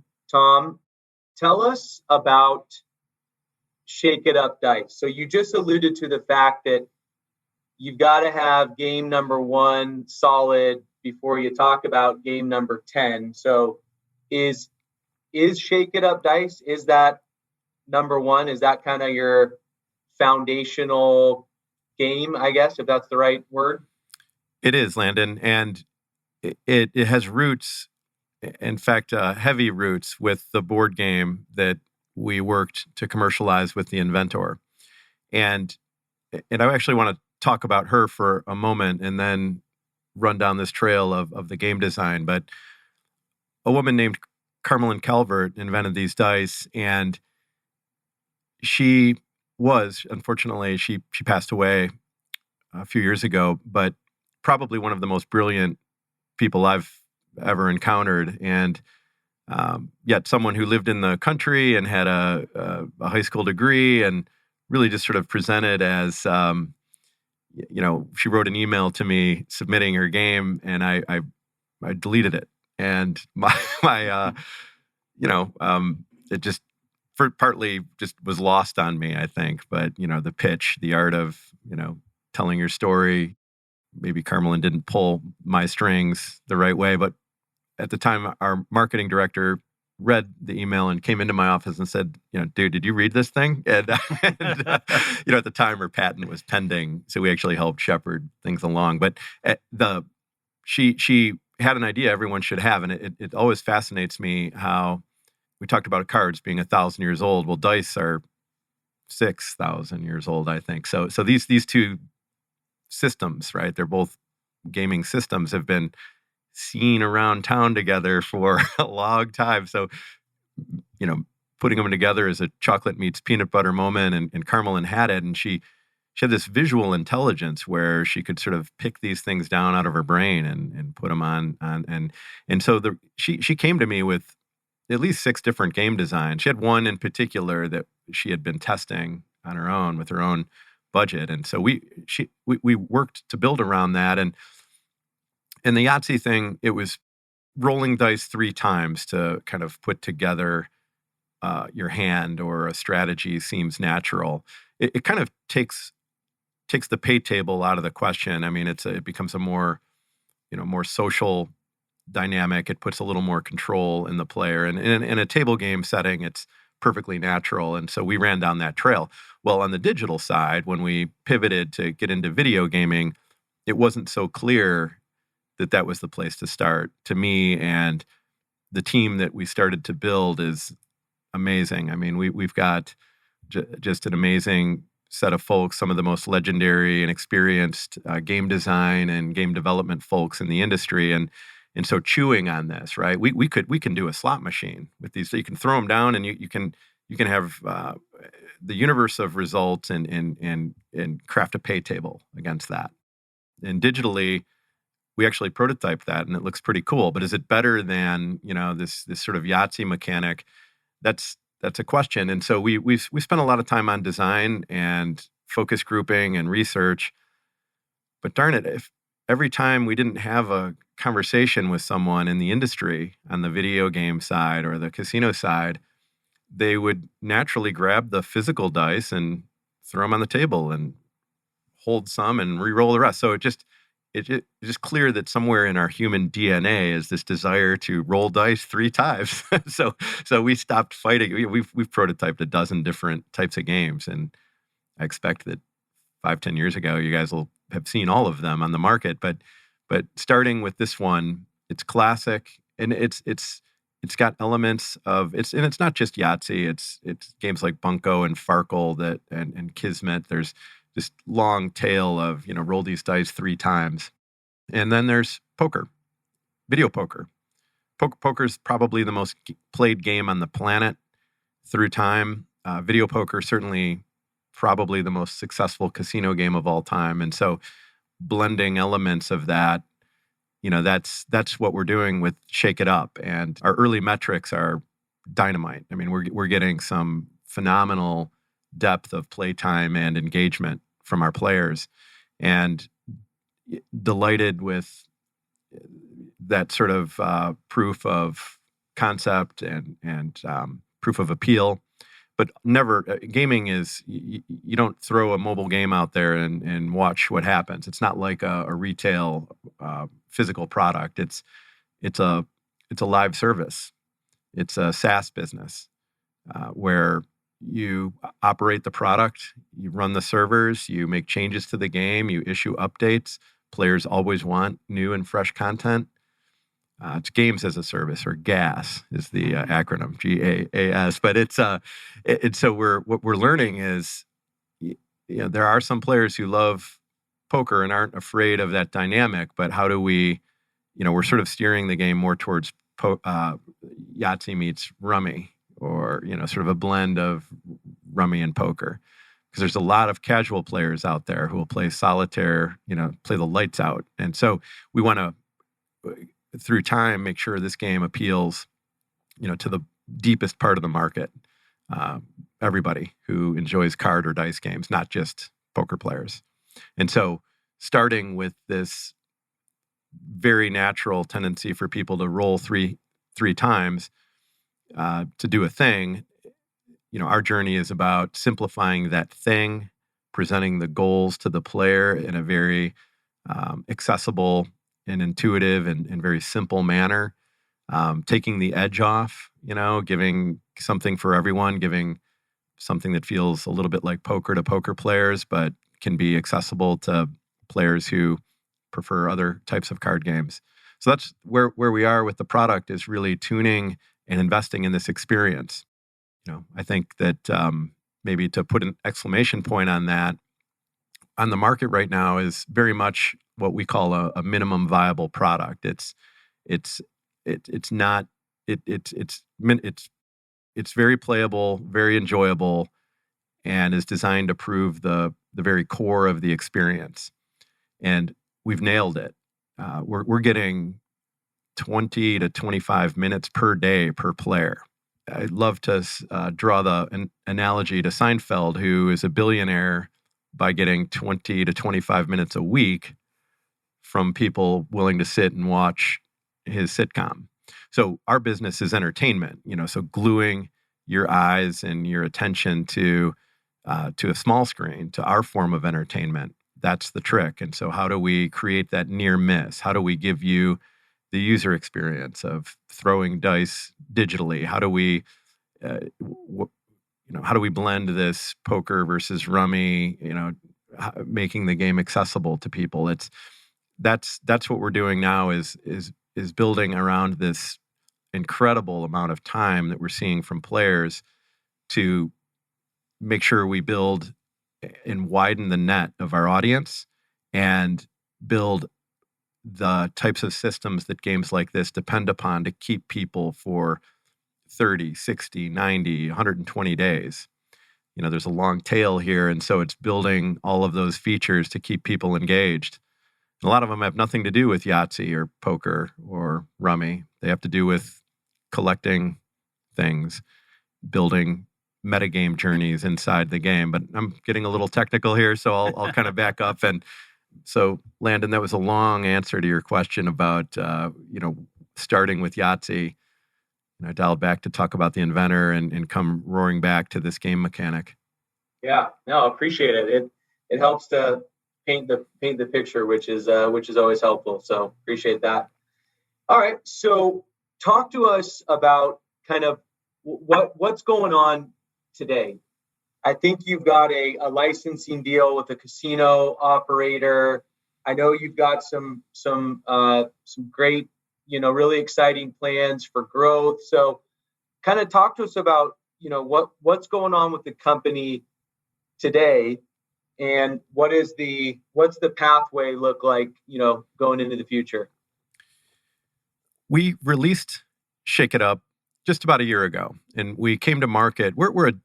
I think I touched earlier on the fact that we stepped out on this journey believing we would be more of a licensor, a creator, making concepts and prototypes and licensing those.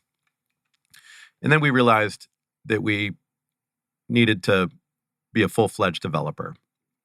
And we expanded our team to put together, the full complement of design, production, and engineering resources. And we built Shake It Up and got it to the market. And actually, the stepping stones to get to market, we had released a prototype via Facebook in 2018-19 that grabbed 500,000 players quickly and proved it was super bare bones, though. It was like, wow, okay, well, we've got something here, but we've got to keep building around this. And then we turned around and we licensed. We call it a mini game, but it's a game. It's the same game mechanic, the same 3 roles to do a thing. It's just a quick play version, and folks you can find the game inside other mobile games. I won't name too many names right now to confuse the issue, but if you download a social casino game, there's games on the market that are virtual gambling. It's not real money. It's fictitious coins. You can go into these games and play slot machines, video poker, blackjack, and in a few of them you can find Shake It Up, sitting there. And again, it just popped, and just consistent user time and engagement. And so these were stepping stones that helped us really round out the design for our own product that we got to market. And, COVID came along, and in the gaming industry, if you were on the market, had eyeballs and an audience, that the stay-at-home orders really drove a lot of growth in interactive entertainment. And for us, it was a little bit of a headwind because getting the team together, executing, building, raising capital, lots of things that are just better done in person and with travel were just more difficult for us. But it did put a little wind in our sail in terms of testing and, getting in front of users and having less expensive market tests. So, 2021 was all about getting the product out there, finding what it did well and what could be improved. And so throughout this year, we've methodically improved I mentioned 20 to 25 minutes. We happen to know that for people who spend money in the game, it's closer to 26 or 28 minutes.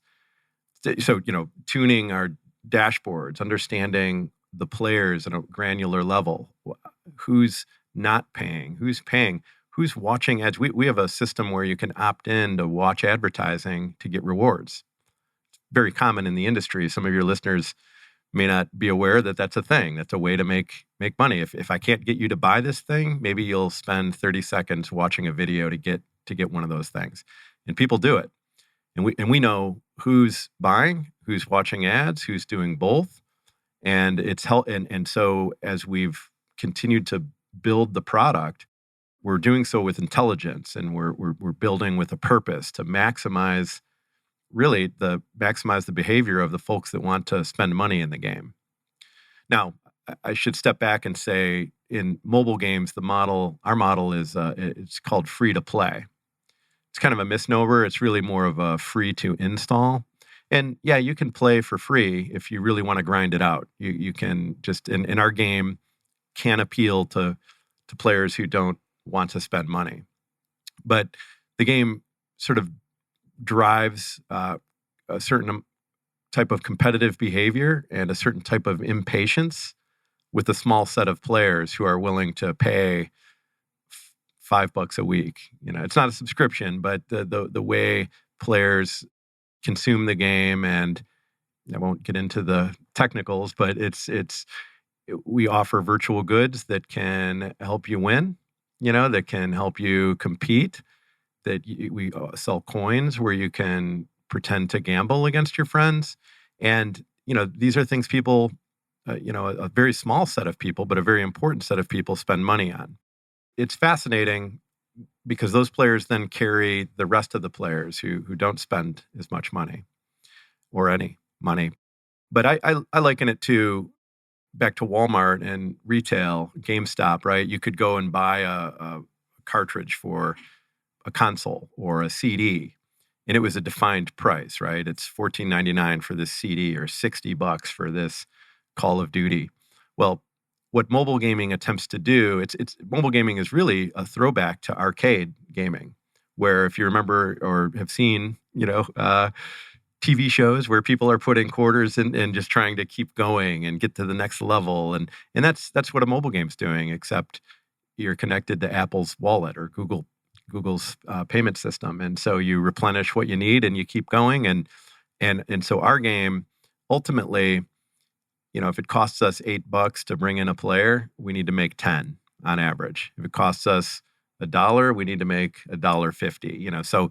So the industry model is, how do I get these micro transactions, these sort of purchases from this cohort of players who will purchase, and how can I get enough so that on an average basis, I'm making more revenue per player than it cost me to bring those players into the game. So ultimately very similar to selling a CD, except that the live ops part, the constantly tuning the game. So again, Landon, long answer, and maybe I didn't even answer your question, but the idea here is that we have spent the year, perfecting would be the wrong term, but building and optimizing and learning and doing it again, understanding our user behavior and creating a game that can be profitable at scale.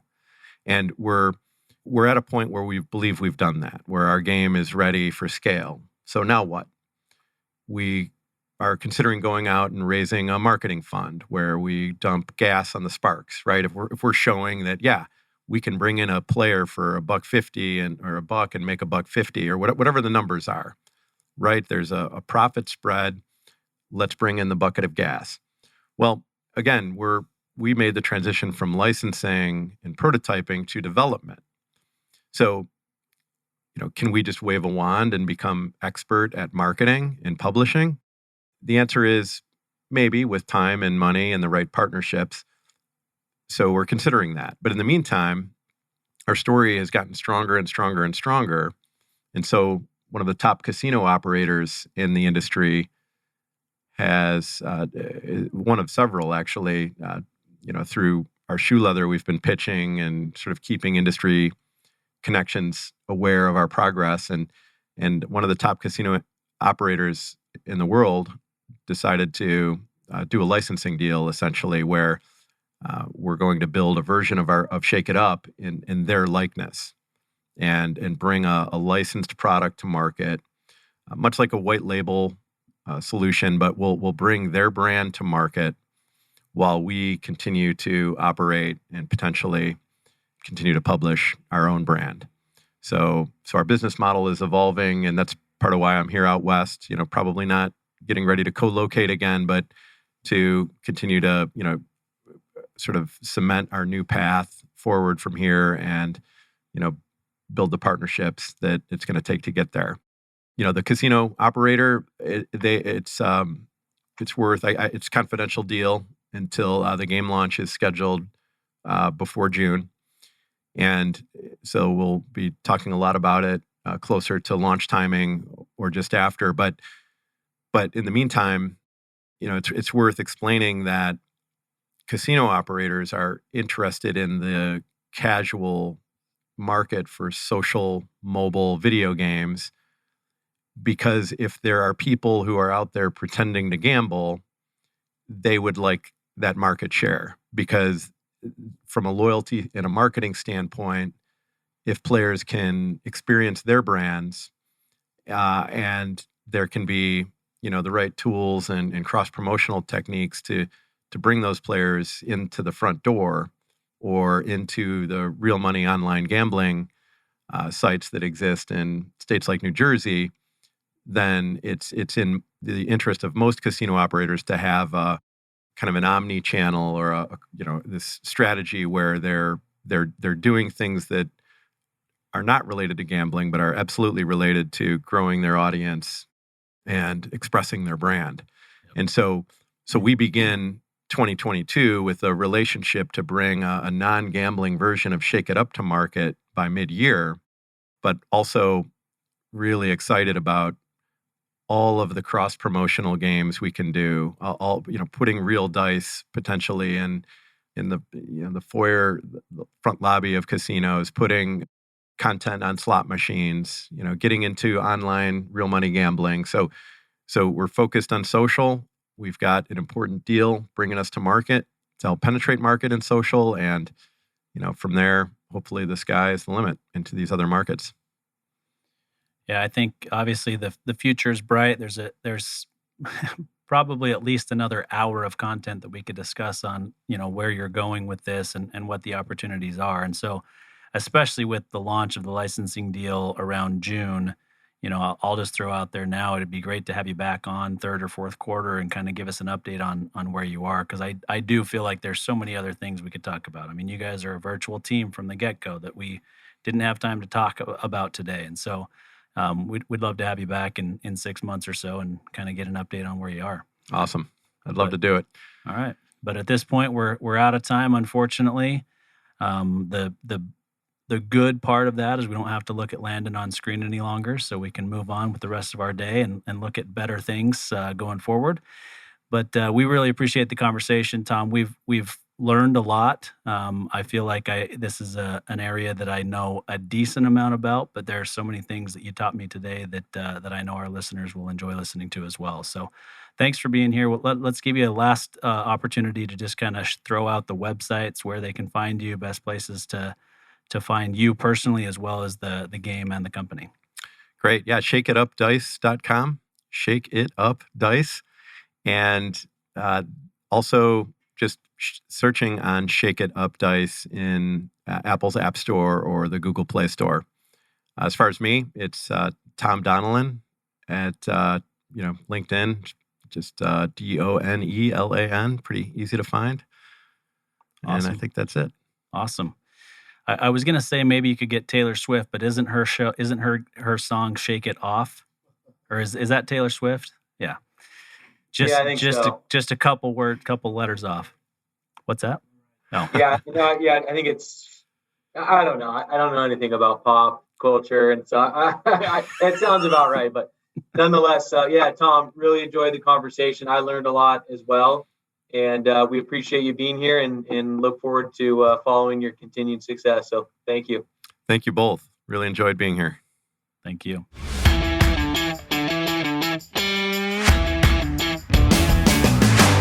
You've been listening to Tycoons of Small Biz, proudly hosted by Austin Peterson and Landon Mance.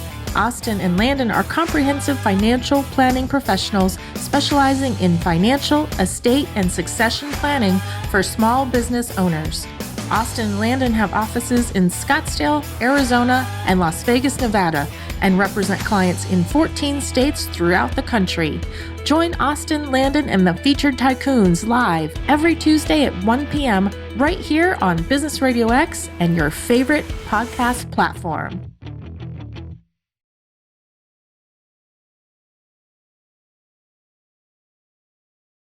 Hi, I'm Flo from Progressive. Being a baseball fanatic like me can be stressful. It's not all sports points and touchdowns. So Progressive is going to help you take your mind off your team for a moment. Instead of thinking about how they missed that goal point score, think about the Name Your Price tool from Progressive, letting you choose coverage options based on your budget, unlike your team that missed the end zone net area. Well, anyway, hope this distraction about Progressive's Name Your Price tool was helpful. It sure kept me from thinking about all those penalty balls. Yay, sports! Progressive Casualty Insurance Company and Affiliates. Price and coverage match limited by state law. If you love to be remembered as the person who gives the best birthday gifts, I'm here to tell you that 1-800-Flowers.com is your ultimate birthday gifting destination. 1-800-Flowers has thoughtful and artfully created options that are guaranteed to deliver the best birthday surprise. Shop thousands of unique gifts at 1-800-Flowers.com for exclusive offers and great values. To order today, visit 1-800-Flowers.com/tune in. That's 1-800-Flowers.com/tune in. This is the FCB Radio Network, home of the best personalities and where real talk lives. Online at fcbradio.com. FCB.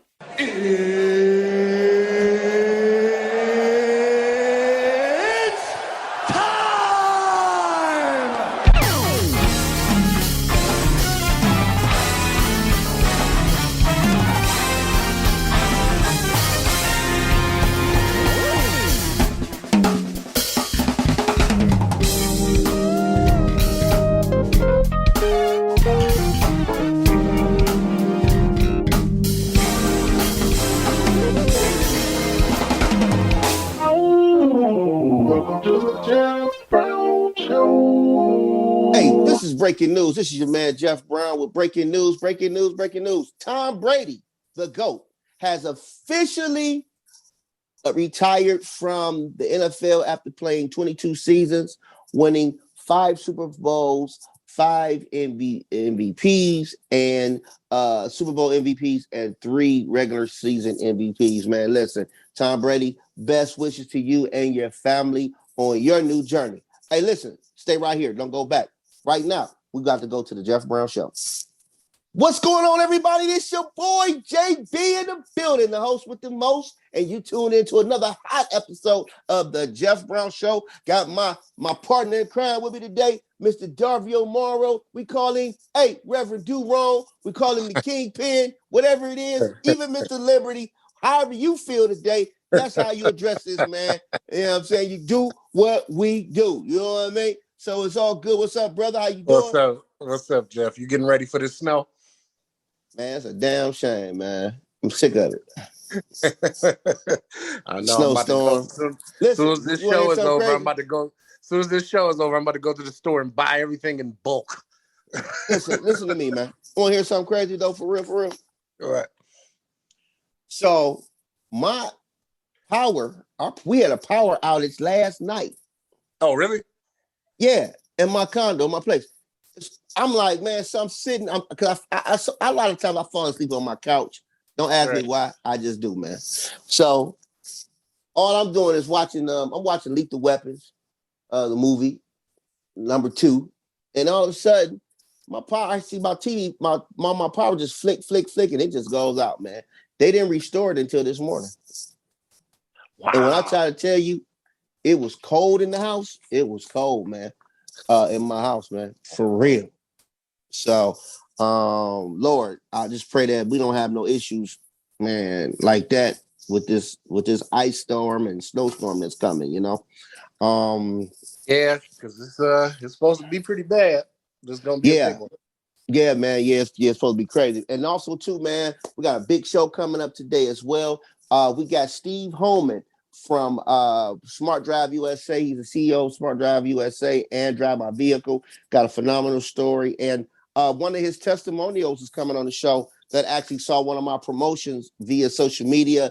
And from what I understand, she's happy with the service and happy with the vehicle. So I'm always using my platform, as you know, Darvio, you do the same. We promote, local businesses, especially Black-owned businesses that are doing good work in our community. That's how we thrive. You know what I mean? So our platforms are blessed to be able to reach people, man. So I'm excited about that. But meanwhile, man, many of you probably heard Tom Brady, the GOAT,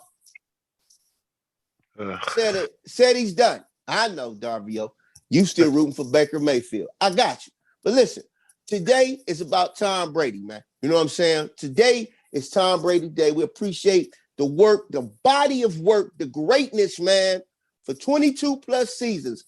7-time Super Bowl champion, 5-time Super Bowl MVP, 3-time regular season MVP, over 84,000 plus yards throughout his career, over 680 plus touchdowns thrown, man. I mean, what more can you ask for, man? In a quarterback, man. I know, man. You don't want to talk about it. I get it. Hey, I'm just waiting for you to be done. Okay, all right. Go ahead, Darby. Go ahead, Darby. What you gonna say, man? I listen, man. Listen, man. Well, I'll just say congratulations to Tom Brady on a great career, and I hope he enjoys retirement. Nick. Oh man, you're such a. You know what? You know what? You know what you remind me of? You remind me of those fans that they see greatness but don't recognize it and don't want to accept it. It's cool. Oh, he's okay. Man's okay. He's number one in every category. Hey, man's number one in every category known to football. Okay, since autogram. Okay, since autogram. Yeah. So that's what I'm saying, man. This man is number one in every phase of football as it relates to leadership, competition, being a quarterback. Oh my God! And the reason they lost wasn't because of Tom Brady. And I want to put it out there. The defensive play call cost them that damn game. Why would you do a safety blitz when you know this man been catching the ball all night long?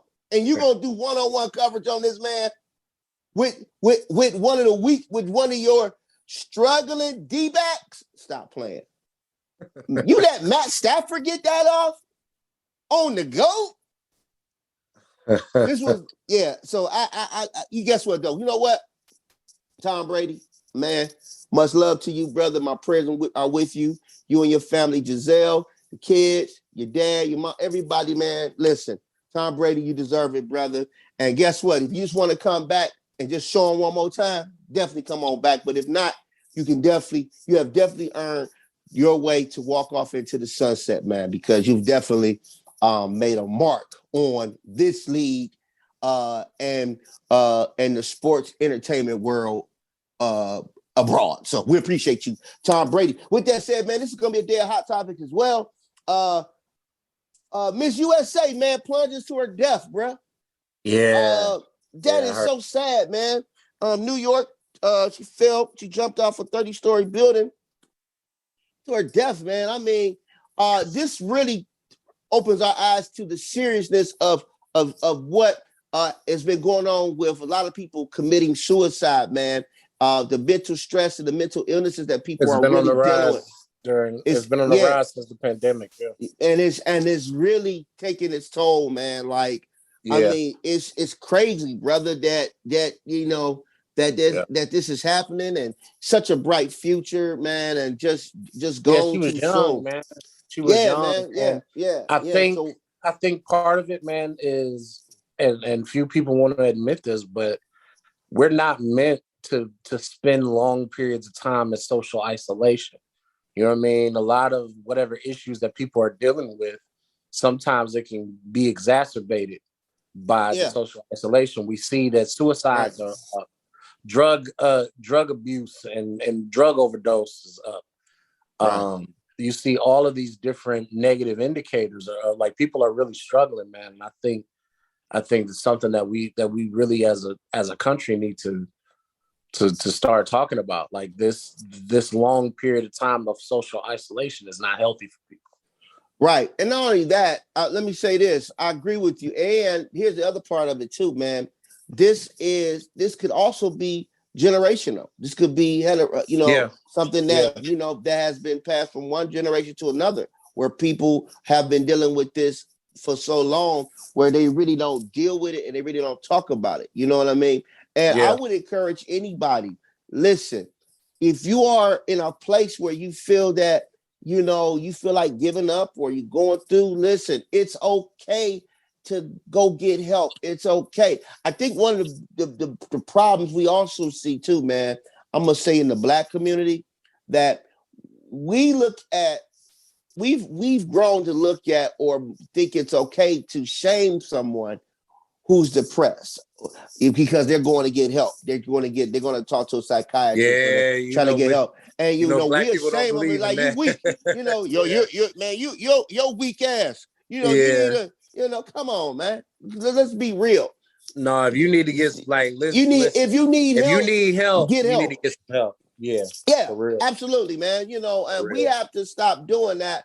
It's not a sign of weakness. I think sometimes for us, as Black people, because of the fact that we've had to deal with so much and go through so much, like we view that as a sign of weakness. But it's not a sign of weakness to be honest enough with yourself and say, look, man, I need help. Yeah, and then stop vilifying people, man. Stop making people feel inadequate because they need help, or they're expressing that they need help and they're reaching out. Don't smack their hand down, man. Don't dog them. Don't sit up there and belittle them. Listen, because they'll be the same ones crying at the funeral, right? They'll be the same ones crying at the funeral. Cutting the food, gotta be carried out with the casket. Right. Put them in there with them. Since it's like that, then you don't want to go. No, you just treat them right. Real quick for anybody listening, I do want to make sure that I get this out. If you are struggling, if you do need help, make sure you call the National Suicide Prevention Lifeline. That's 1-800-273-8255. 1-800-273-8255. Y'all already heard it. You know what I'm saying here first. Please do not hesitate to call that number. Listen, I pray that you have a phenomenal week, phenomenal life, that you watch your dreams become your reality. Listen, we got more to come on the Jeff Brown Show. Coming up is my man, Steve Holman, CEO of Smart Drive USA and Drive My Vehicle. Y'all don't want to miss this interview. This is going to be dope. I love to see Black people winning, small business owners winning. So it's a great feeling, don't you think, Darvio? Oh, yeah, absolutely. It's important for our community. Yeah, we'll be right back with more of the Jeff Brown Show. Go subscribe right now on iHeartRadio.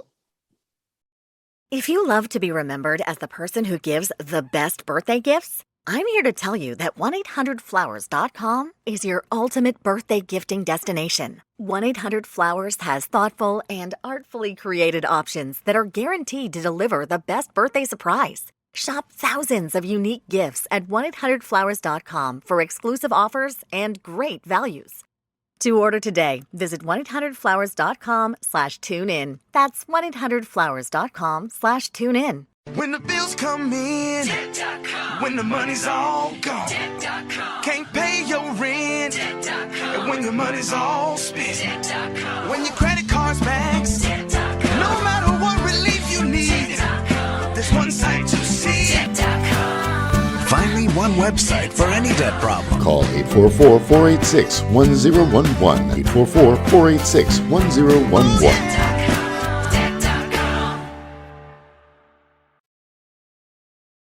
This is the Jeff Brown Show. And we're back. Listen, man, I'm big on supporting Black-owned businesses. And anybody that knows the Jeff Brown Show platform is what we do. You know, Darvio, you're big on that with the Outlaws. Yeah. What we do at FCB Radio. So we are proud to announce a new sponsor for the Jeff Brown Show.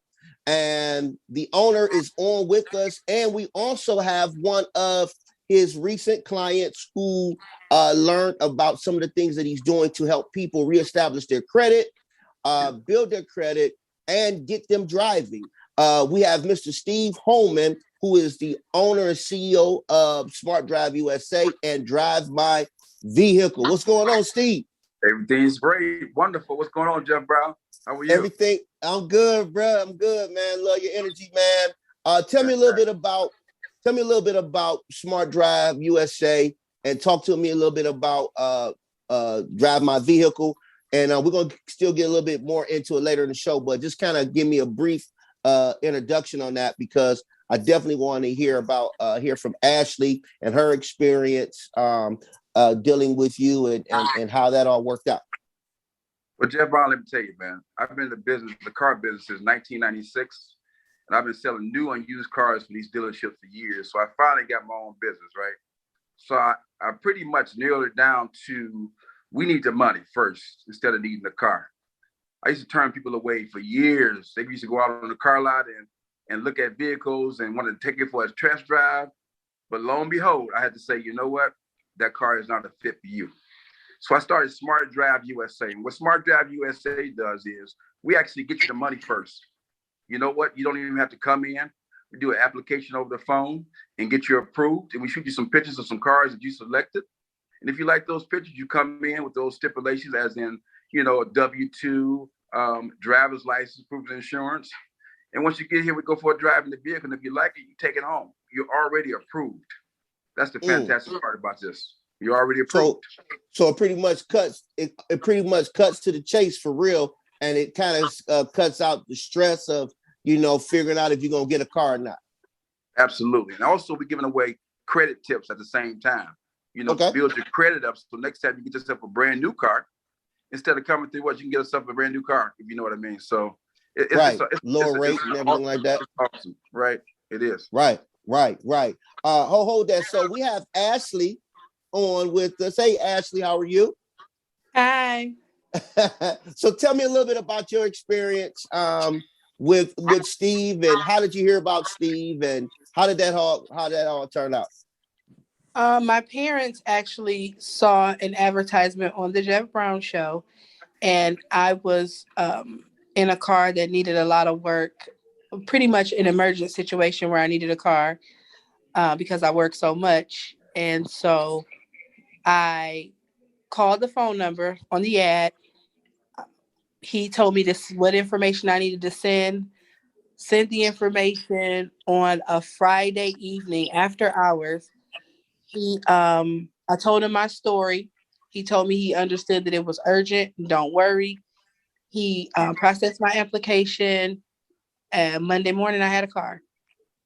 Wow. So in other words, you submit the application, and 48 hours later you're driving. Yes. And I think it was only 48 hours because it was the weekend. I'm sure the way he worked, it would have been quicker than that. Wow, incredible. So let me ask you a question. The vehicle that you have is driving well? Oh, my vehicle is awesome. It's awesome. Wow. Okay, well, then what kind of vehicle did you get? I got a Chevy Tahoe. Nice. Okay. Leather seats, the whole works, the whole nine? The leather seats, the TV for the kids. You everything. got TV? Yes. You got a TV? You got a TV in your car, Steve? I sure do. Wow, that's so awesome. Dope. Okay, so now I know we got to go to break real quick. I'm going to come back after break, and then Ashley, I want you to encourage some people who might need a car, who might maybe kind of scared or maybe hesitant, but I think what happens is when someone encourages others, then the message actually absolutely spreads. You know what I mean? So listen, we're going to take a quick break. I got to go pay some bills. Dario, we got to go pay some bills. We'll be right back with more of the Jeff Brown Show. Go subscribe right now. We'll be right back. Did you know Amazon provides ways of working that fit your lifestyle? They know you value your time outside of work, juggling family, school, friends, or other activities. That's why they offer a variety of shifts that work for you. There are full-time, part-time, and even temporary opportunities that can work with your schedule, with great starting pay and sign-on bonuses. If you want a career that fits and adapts to your lifestyle, head to amazon.com/apply. Amazon is a proud equal opportunity employer. If you love to be remembered as the person who gives the best birthday gifts, I'm here to tell you that 1-800-Flowers.com is your ultimate birthday gifting destination. 1-800-Flowers has thoughtful and artfully created options that are guaranteed to deliver the best birthday surprise. Shop thousands of unique gifts at 1-800-Flowers.com for exclusive offers and great values. To order today, visit 1-800-Flowers.com/tune-in. That's 1-800-Flowers.com/tune-in. This is the Jeff Brown Show. And we're back on with my man, Steve Holman, and my friend, Ashley, my new friend, who's actually a client of Mr. Holman. Mr. Holman is a Black-owned business right here in the city of Cleveland, Ohio. His dealership is located in Bedford, Ohio, called Smart Drive USA. He also has another business called Drive My Vehicle. We're going to get into a little bit of that too, Steve, right after we complete and have our conversation with Ashley. Ashley, what would you say to someone who's hesitant, maybe think something, because sometimes people, you tell them something, you share a resource, but sometimes they're hesitant because they think it's too good to be true. What would you say to the listener right now who's listening and who might be in a place where they actually need a car? What would you say to them right now? I would say that although I've been in your position, I'm very hesitant. This company is so amazing, and he makes you feel so comfortable. He's not setting you up for failure. You should go for it. I have been bragging for the past week to anybody who will listen and passing out the same screenshot that my parents sent to me for them to contact Steve because it's worth it. Thank you. Wow. Well, listen, there you have it. Ashley, we thank you for for joining us today. Thank you for your testimonial. Hey, Steve, I want you to stick around because I want to talk about driving my vehicle right now. Okay, no problem. Ashley, listen, I want you to have a blessed day. Do what you do. And thank you again. And special shout out to your mom and dad as well. Tell them I said hello. Yeah. Okay. Thank you. All right. Peace and blessings. Mm-hmm. Steve, man, listen, we got to talk about, we talking about cars today, man. We talking about Black business owners, man. And I want to applaud you, man, personally, from the bottom of my heart, because I know your story and you know, the journey. You know, we share that journey, brother, in a lot of ways. And I just want to applaud you. I want you to talk about Drive My Vehicle, man, and how that was birthed. Because, hey, Darvio, listen to Drive My Vehicle, man. The concept that's actually working. I think you've done over 300 drives so far? Absolutely, over 300 drives in Cuyahoga County. Talk to me about that. So check this out. Back in 2018 of November, I needed to take my driver's test. The reason why, it doesn't matter. I needed to take it. So I called family members, mother, brother, sisters. They were all busy, couldn't help me. And it's not their problem, it was my problem, right? So I finally got my niece to let me use her Z4 BMW convertible to take the driver's test.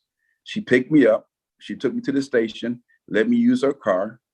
I passed. And when I passed, standing in line, get my driver's license, I said, what the hell just happened? I looked around and saw these people with their family members, their brothers, their cousins, the grandmother with the granddaughters. It looked too obvious that there was not a commercial entity in this place. So I said, you know what? I'm gonna start me a rental car agency that rents to people with no driver's license. Now, how the heck can you do that, right? No driver's license, renting a car? Well, how I do it is you have a licensed driver accompanied with a smart car. Hey, Jeff, give me a second, grab the smart car for me. Let me show you exactly what this car looks like. For those who don't know what the smart car looks like,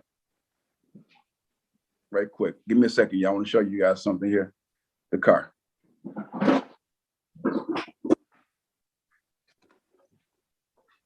One second, y'all.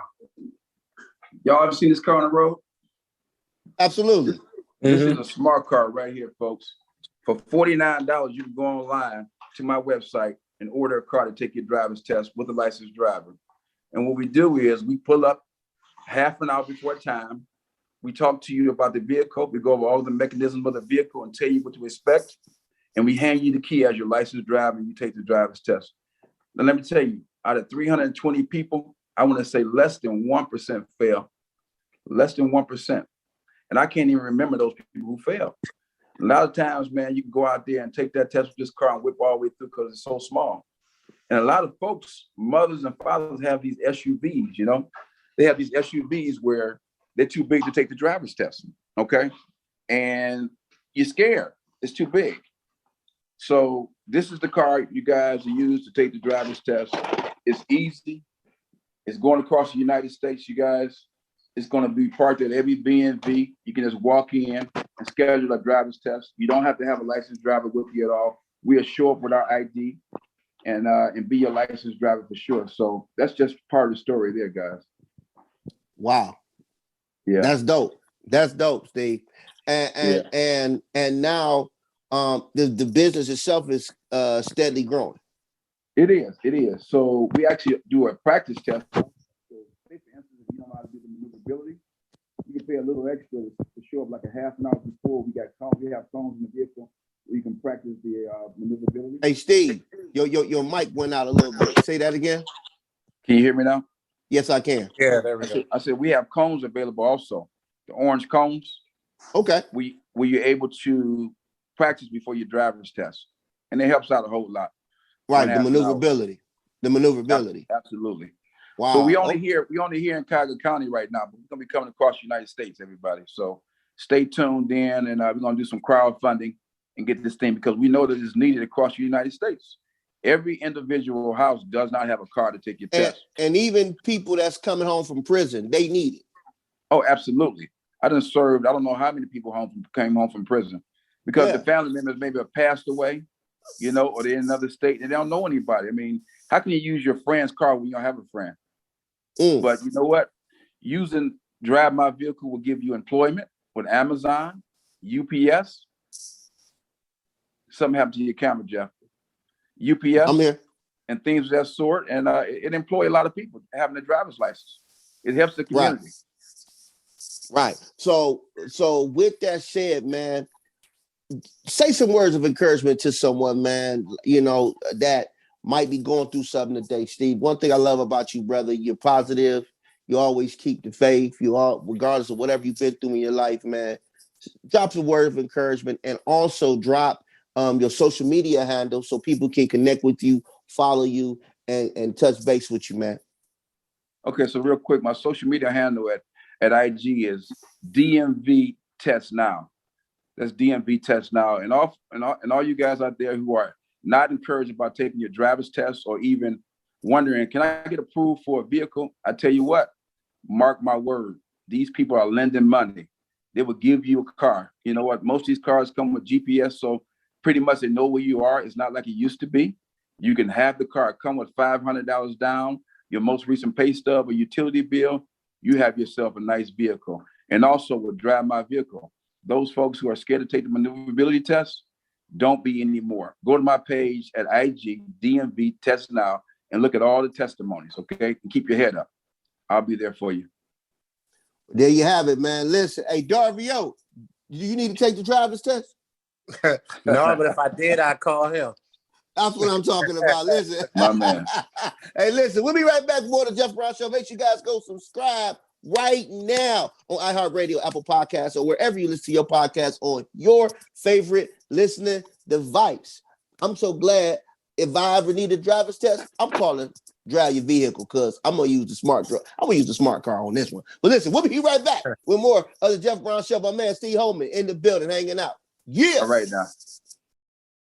Hey, Randy, what you doing? Oh, hey, Dave. I'm just making a list of things that make me feel really, really good. Wearing Bombas socks. Trust me, that's number one on my list. Bombas socks feel so good because we use the smartest design and best materials, making them the most comfortable socks ever. Plus, because socks are the number one most requested clothing item in homeless shelters, we donate a pair for every pair purchased, and that feels pretty good too. To shop Bombas or learn more about how your purchase supports those experiencing homelessness, go to bombas.com/comfy and get 20% off your first purchase. If you love to be remembered as the person who gives the best birthday gifts, I'm here to tell you that 1-800-Flowers.com is your ultimate birthday gifting destination. 1-800-Flowers has thoughtful and artfully created options that are guaranteed to deliver the best birthday surprise. Shop thousands of unique gifts at 1-800-Flowers.com for exclusive offers and great values.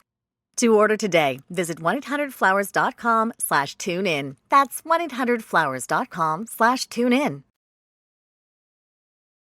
This is the Jeff Brown Show. All right. We're back. That was a dope interview, man. So, you know, we want to continue to support our local business owners. Make sure you guys also call Steve at 800-891-3997 if you're in need of a vehicle. Listen, the man is helping people rebuild their credit, as you heard from Ashley. Listen, earlier on what happened and her experience. Listen, there are plenty of people that he's helping. She was just one of the people that she just was willing to come on and talk, you know, sometimes, and that's cool, you know what I'm saying? And we appreciate her doing that. But big shout out to my man Steve for helping people, and that's dope. But I want to get to some more hot topics today. Want to also congratulate Rihanna and A$AP Rocky, expecting their first child together. I want to salute A$AP Rocky. Did you know they was together? I didn't even know they was together. Yeah, I knew it was together. Yeah, I knew. But he is the first to lay the golden egg. Oh, Lord. What's that? I'm just saying, man. I mean, he laid the $1 billion egg, bro. Billion. Yeah, Rihanna, the truth, man. She's Man, the truth. listen, bro. Man, listen.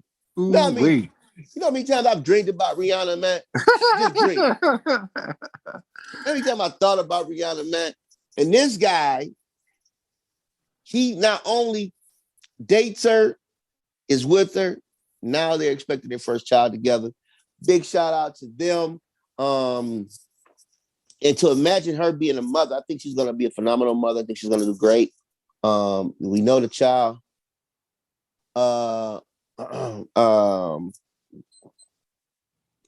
wants to know, when you think about her life and everything she's accomplished. I'm sorry, I kind of lost my train of thought because somebody came, with this virtual stuff, man. You put your phone on do not disturb and people still get through. I don't understand it. Apple need to fix that. But anyway, what I was saying is the baby, I think the baby is going to be fine, well taken care of. I think Rihanna's going to do a phenomenal job as a mother. And I just hope that, ASAP Rocky do what he's supposed to do and make sure that, he continue to, do the right thing with Rihanna. And because, sometimes, I'm not saying that this is the case, when you get with a Rihanna type woman, billionaire, independent, then, you can have hidden motive and a hidden agenda. And now, what sometimes what women have done to have a hidden agenda with men that are well off, there are some men that do that with women that are well off. You know what I'm saying? So let me ask you, if you were to get Rihanna pregnant and y'all later on, God forbid, break up, would you want child support? Yes. Absolutely. Cash me out. You did not hesitate. Cash me out. Be a damn fool to say no. Really? Oh, I can get this? Really?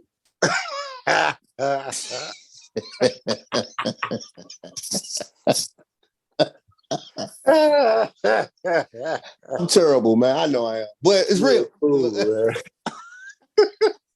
Yeah, cash me out. Yeah, go and cash me out, man.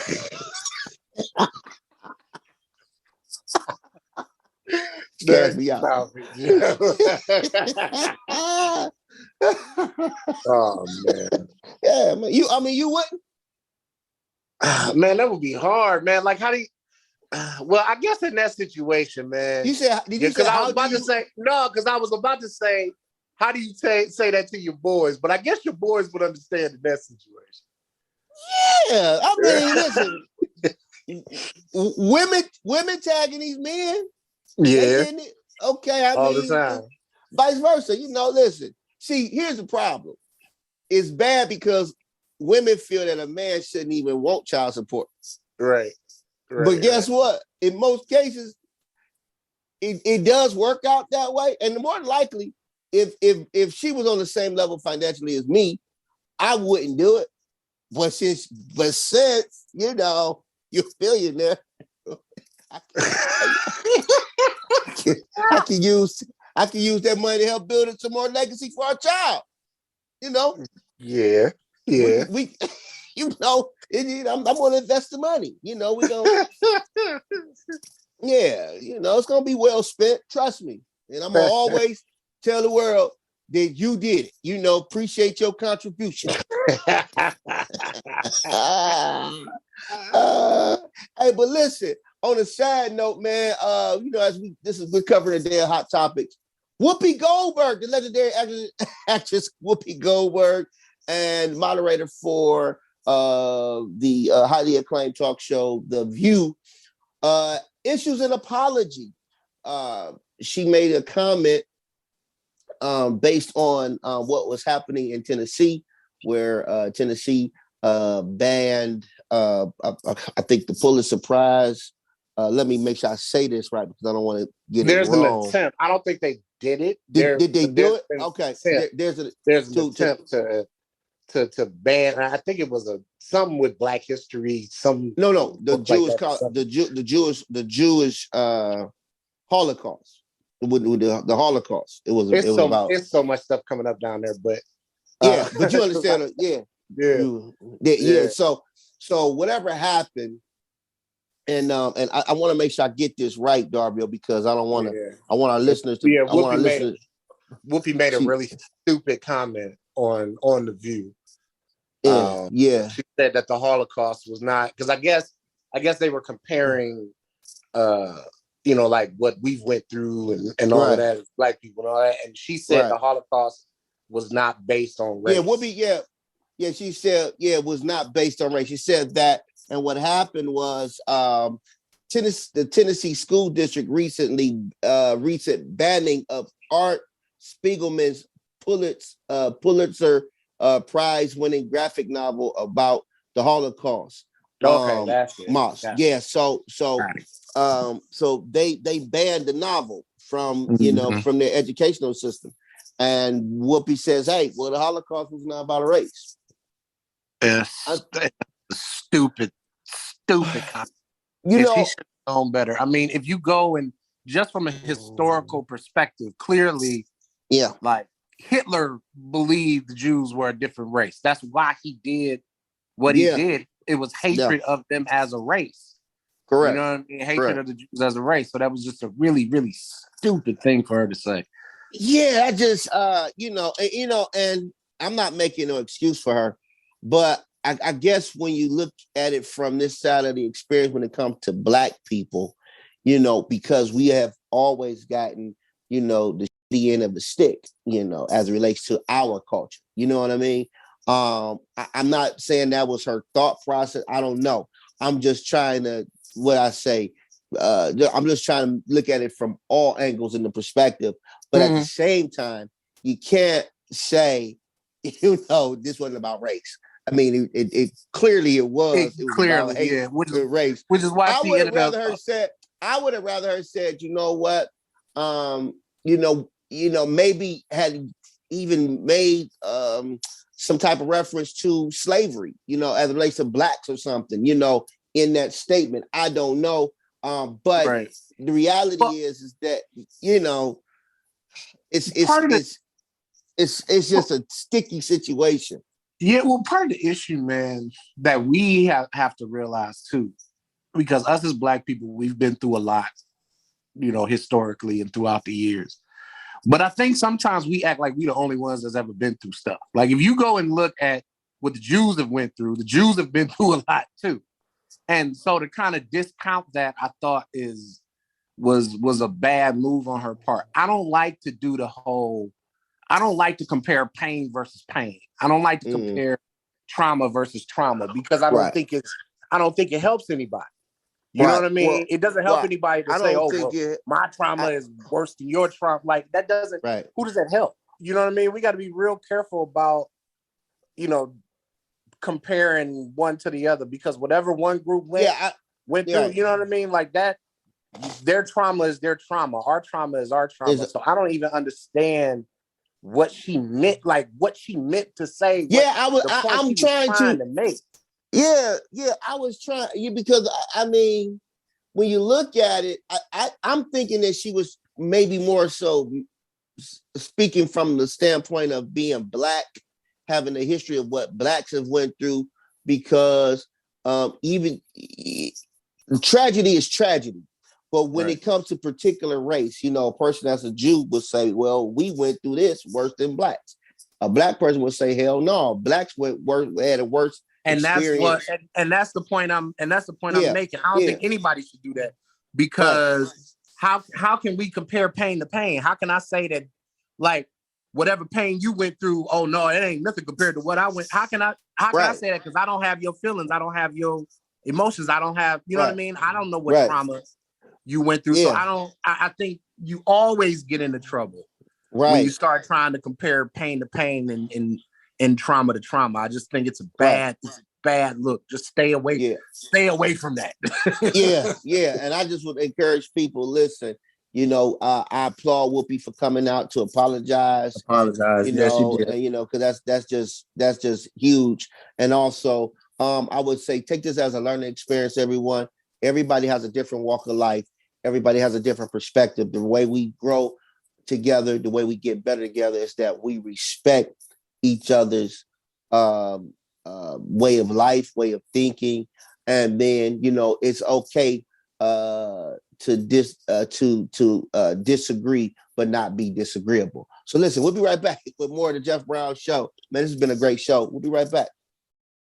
At Kroger, we believe in higher standards for fresh. So we do up to a 27-point inspection on our produce. Like for oranges, we check for scarring and sunburn, allowing only the best produce to reach our shelves. Because when it comes to fresh for everyone, we believe the juice is worth the squeeze. Kroger, fresh for everyone.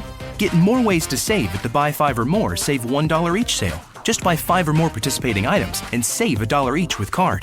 Kroger, fresh for everyone.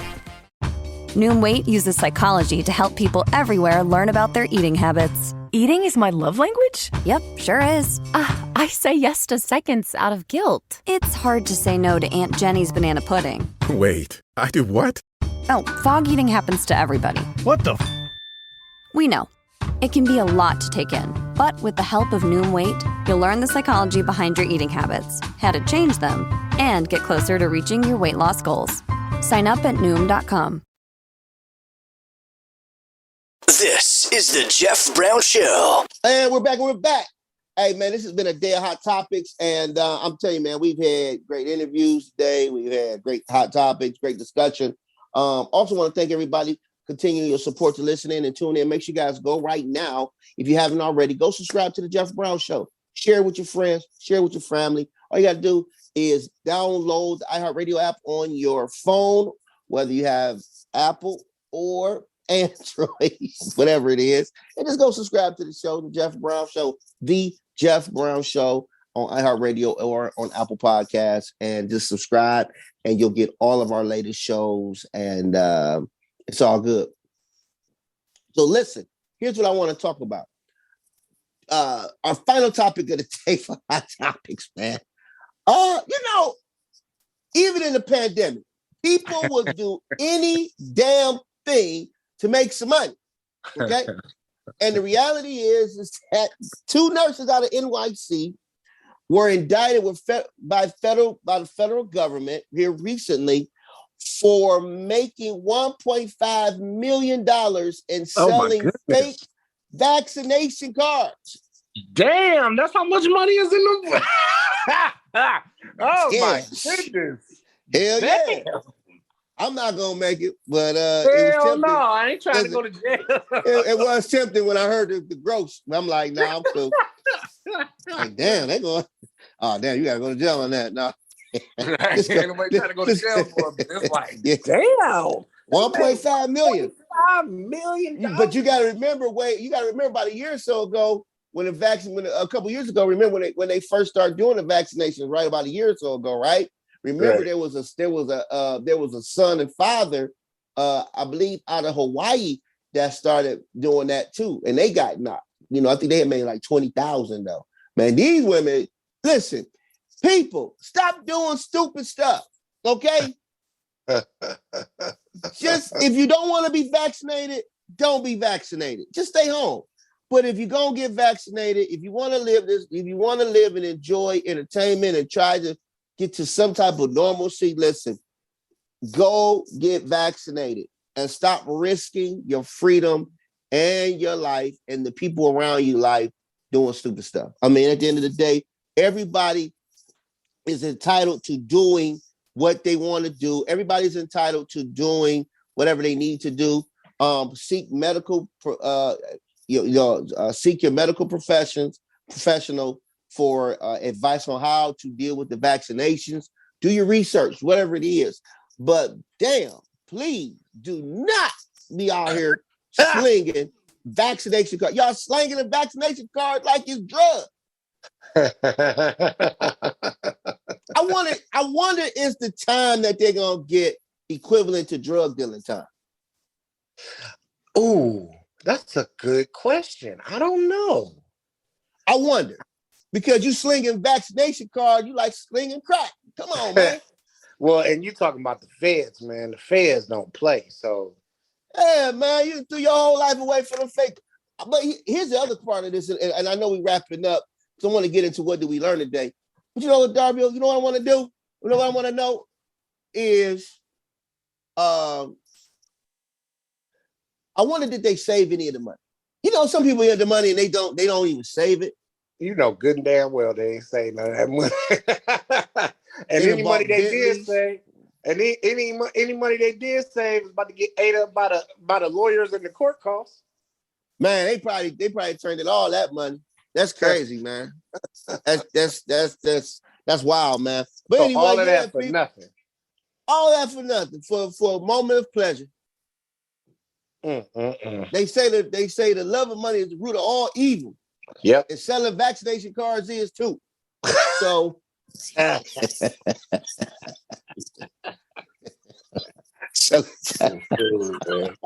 yeah, man. So Darby, what did you learn today? We cut that part of the show, man, where we talk about what we learned today, man. How do we wrap this day up? So, I learned that you shouldn't be out here bootlegging vaccination cards. That is a good lesson to learn. And I also and I also learned today that you can get a rental car so you can take your driver's test. So if any of you guys out here, people out here that need a car to take your driver's test, go ahead and take your driver's test. Call my man Steve at Smart Drive USA, drive my vehicle and rent you a car. And the other thing I learned today is that I'm glad I got vaccinated because I'm not going to sling no fake vaccination cards around the United States. Because I've been down there. Hey, listen, I've been to jail, so I know how that feels. Don't want to go back. Oh, hell no. No, I ain't going to do that, man. Listen, hey, y'all, this has been another exciting episode of the Jeff Brown Show. Stay out of jail. Stay out of prison. Don't buy no fake vaccination cards, okay? Just don't get vaccinated. Don't even stay in the house. Listen, just stay out of trouble, okay?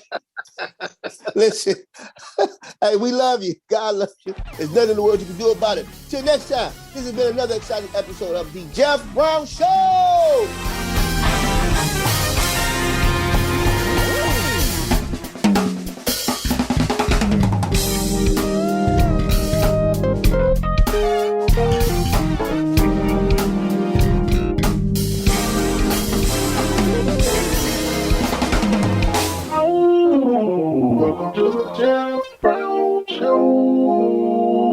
The FCB Radio Network. First class broadcasting worldwide. If you love to be remembered as the person who gives the best birthday gifts, I'm here to tell you that 1-800-Flowers.com is your ultimate birthday gifting destination. 1-800-Flowers has thoughtful and artfully created options that are guaranteed to deliver the best birthday surprise. Shop thousands of unique gifts at 1-800-Flowers.com for exclusive offers and great values.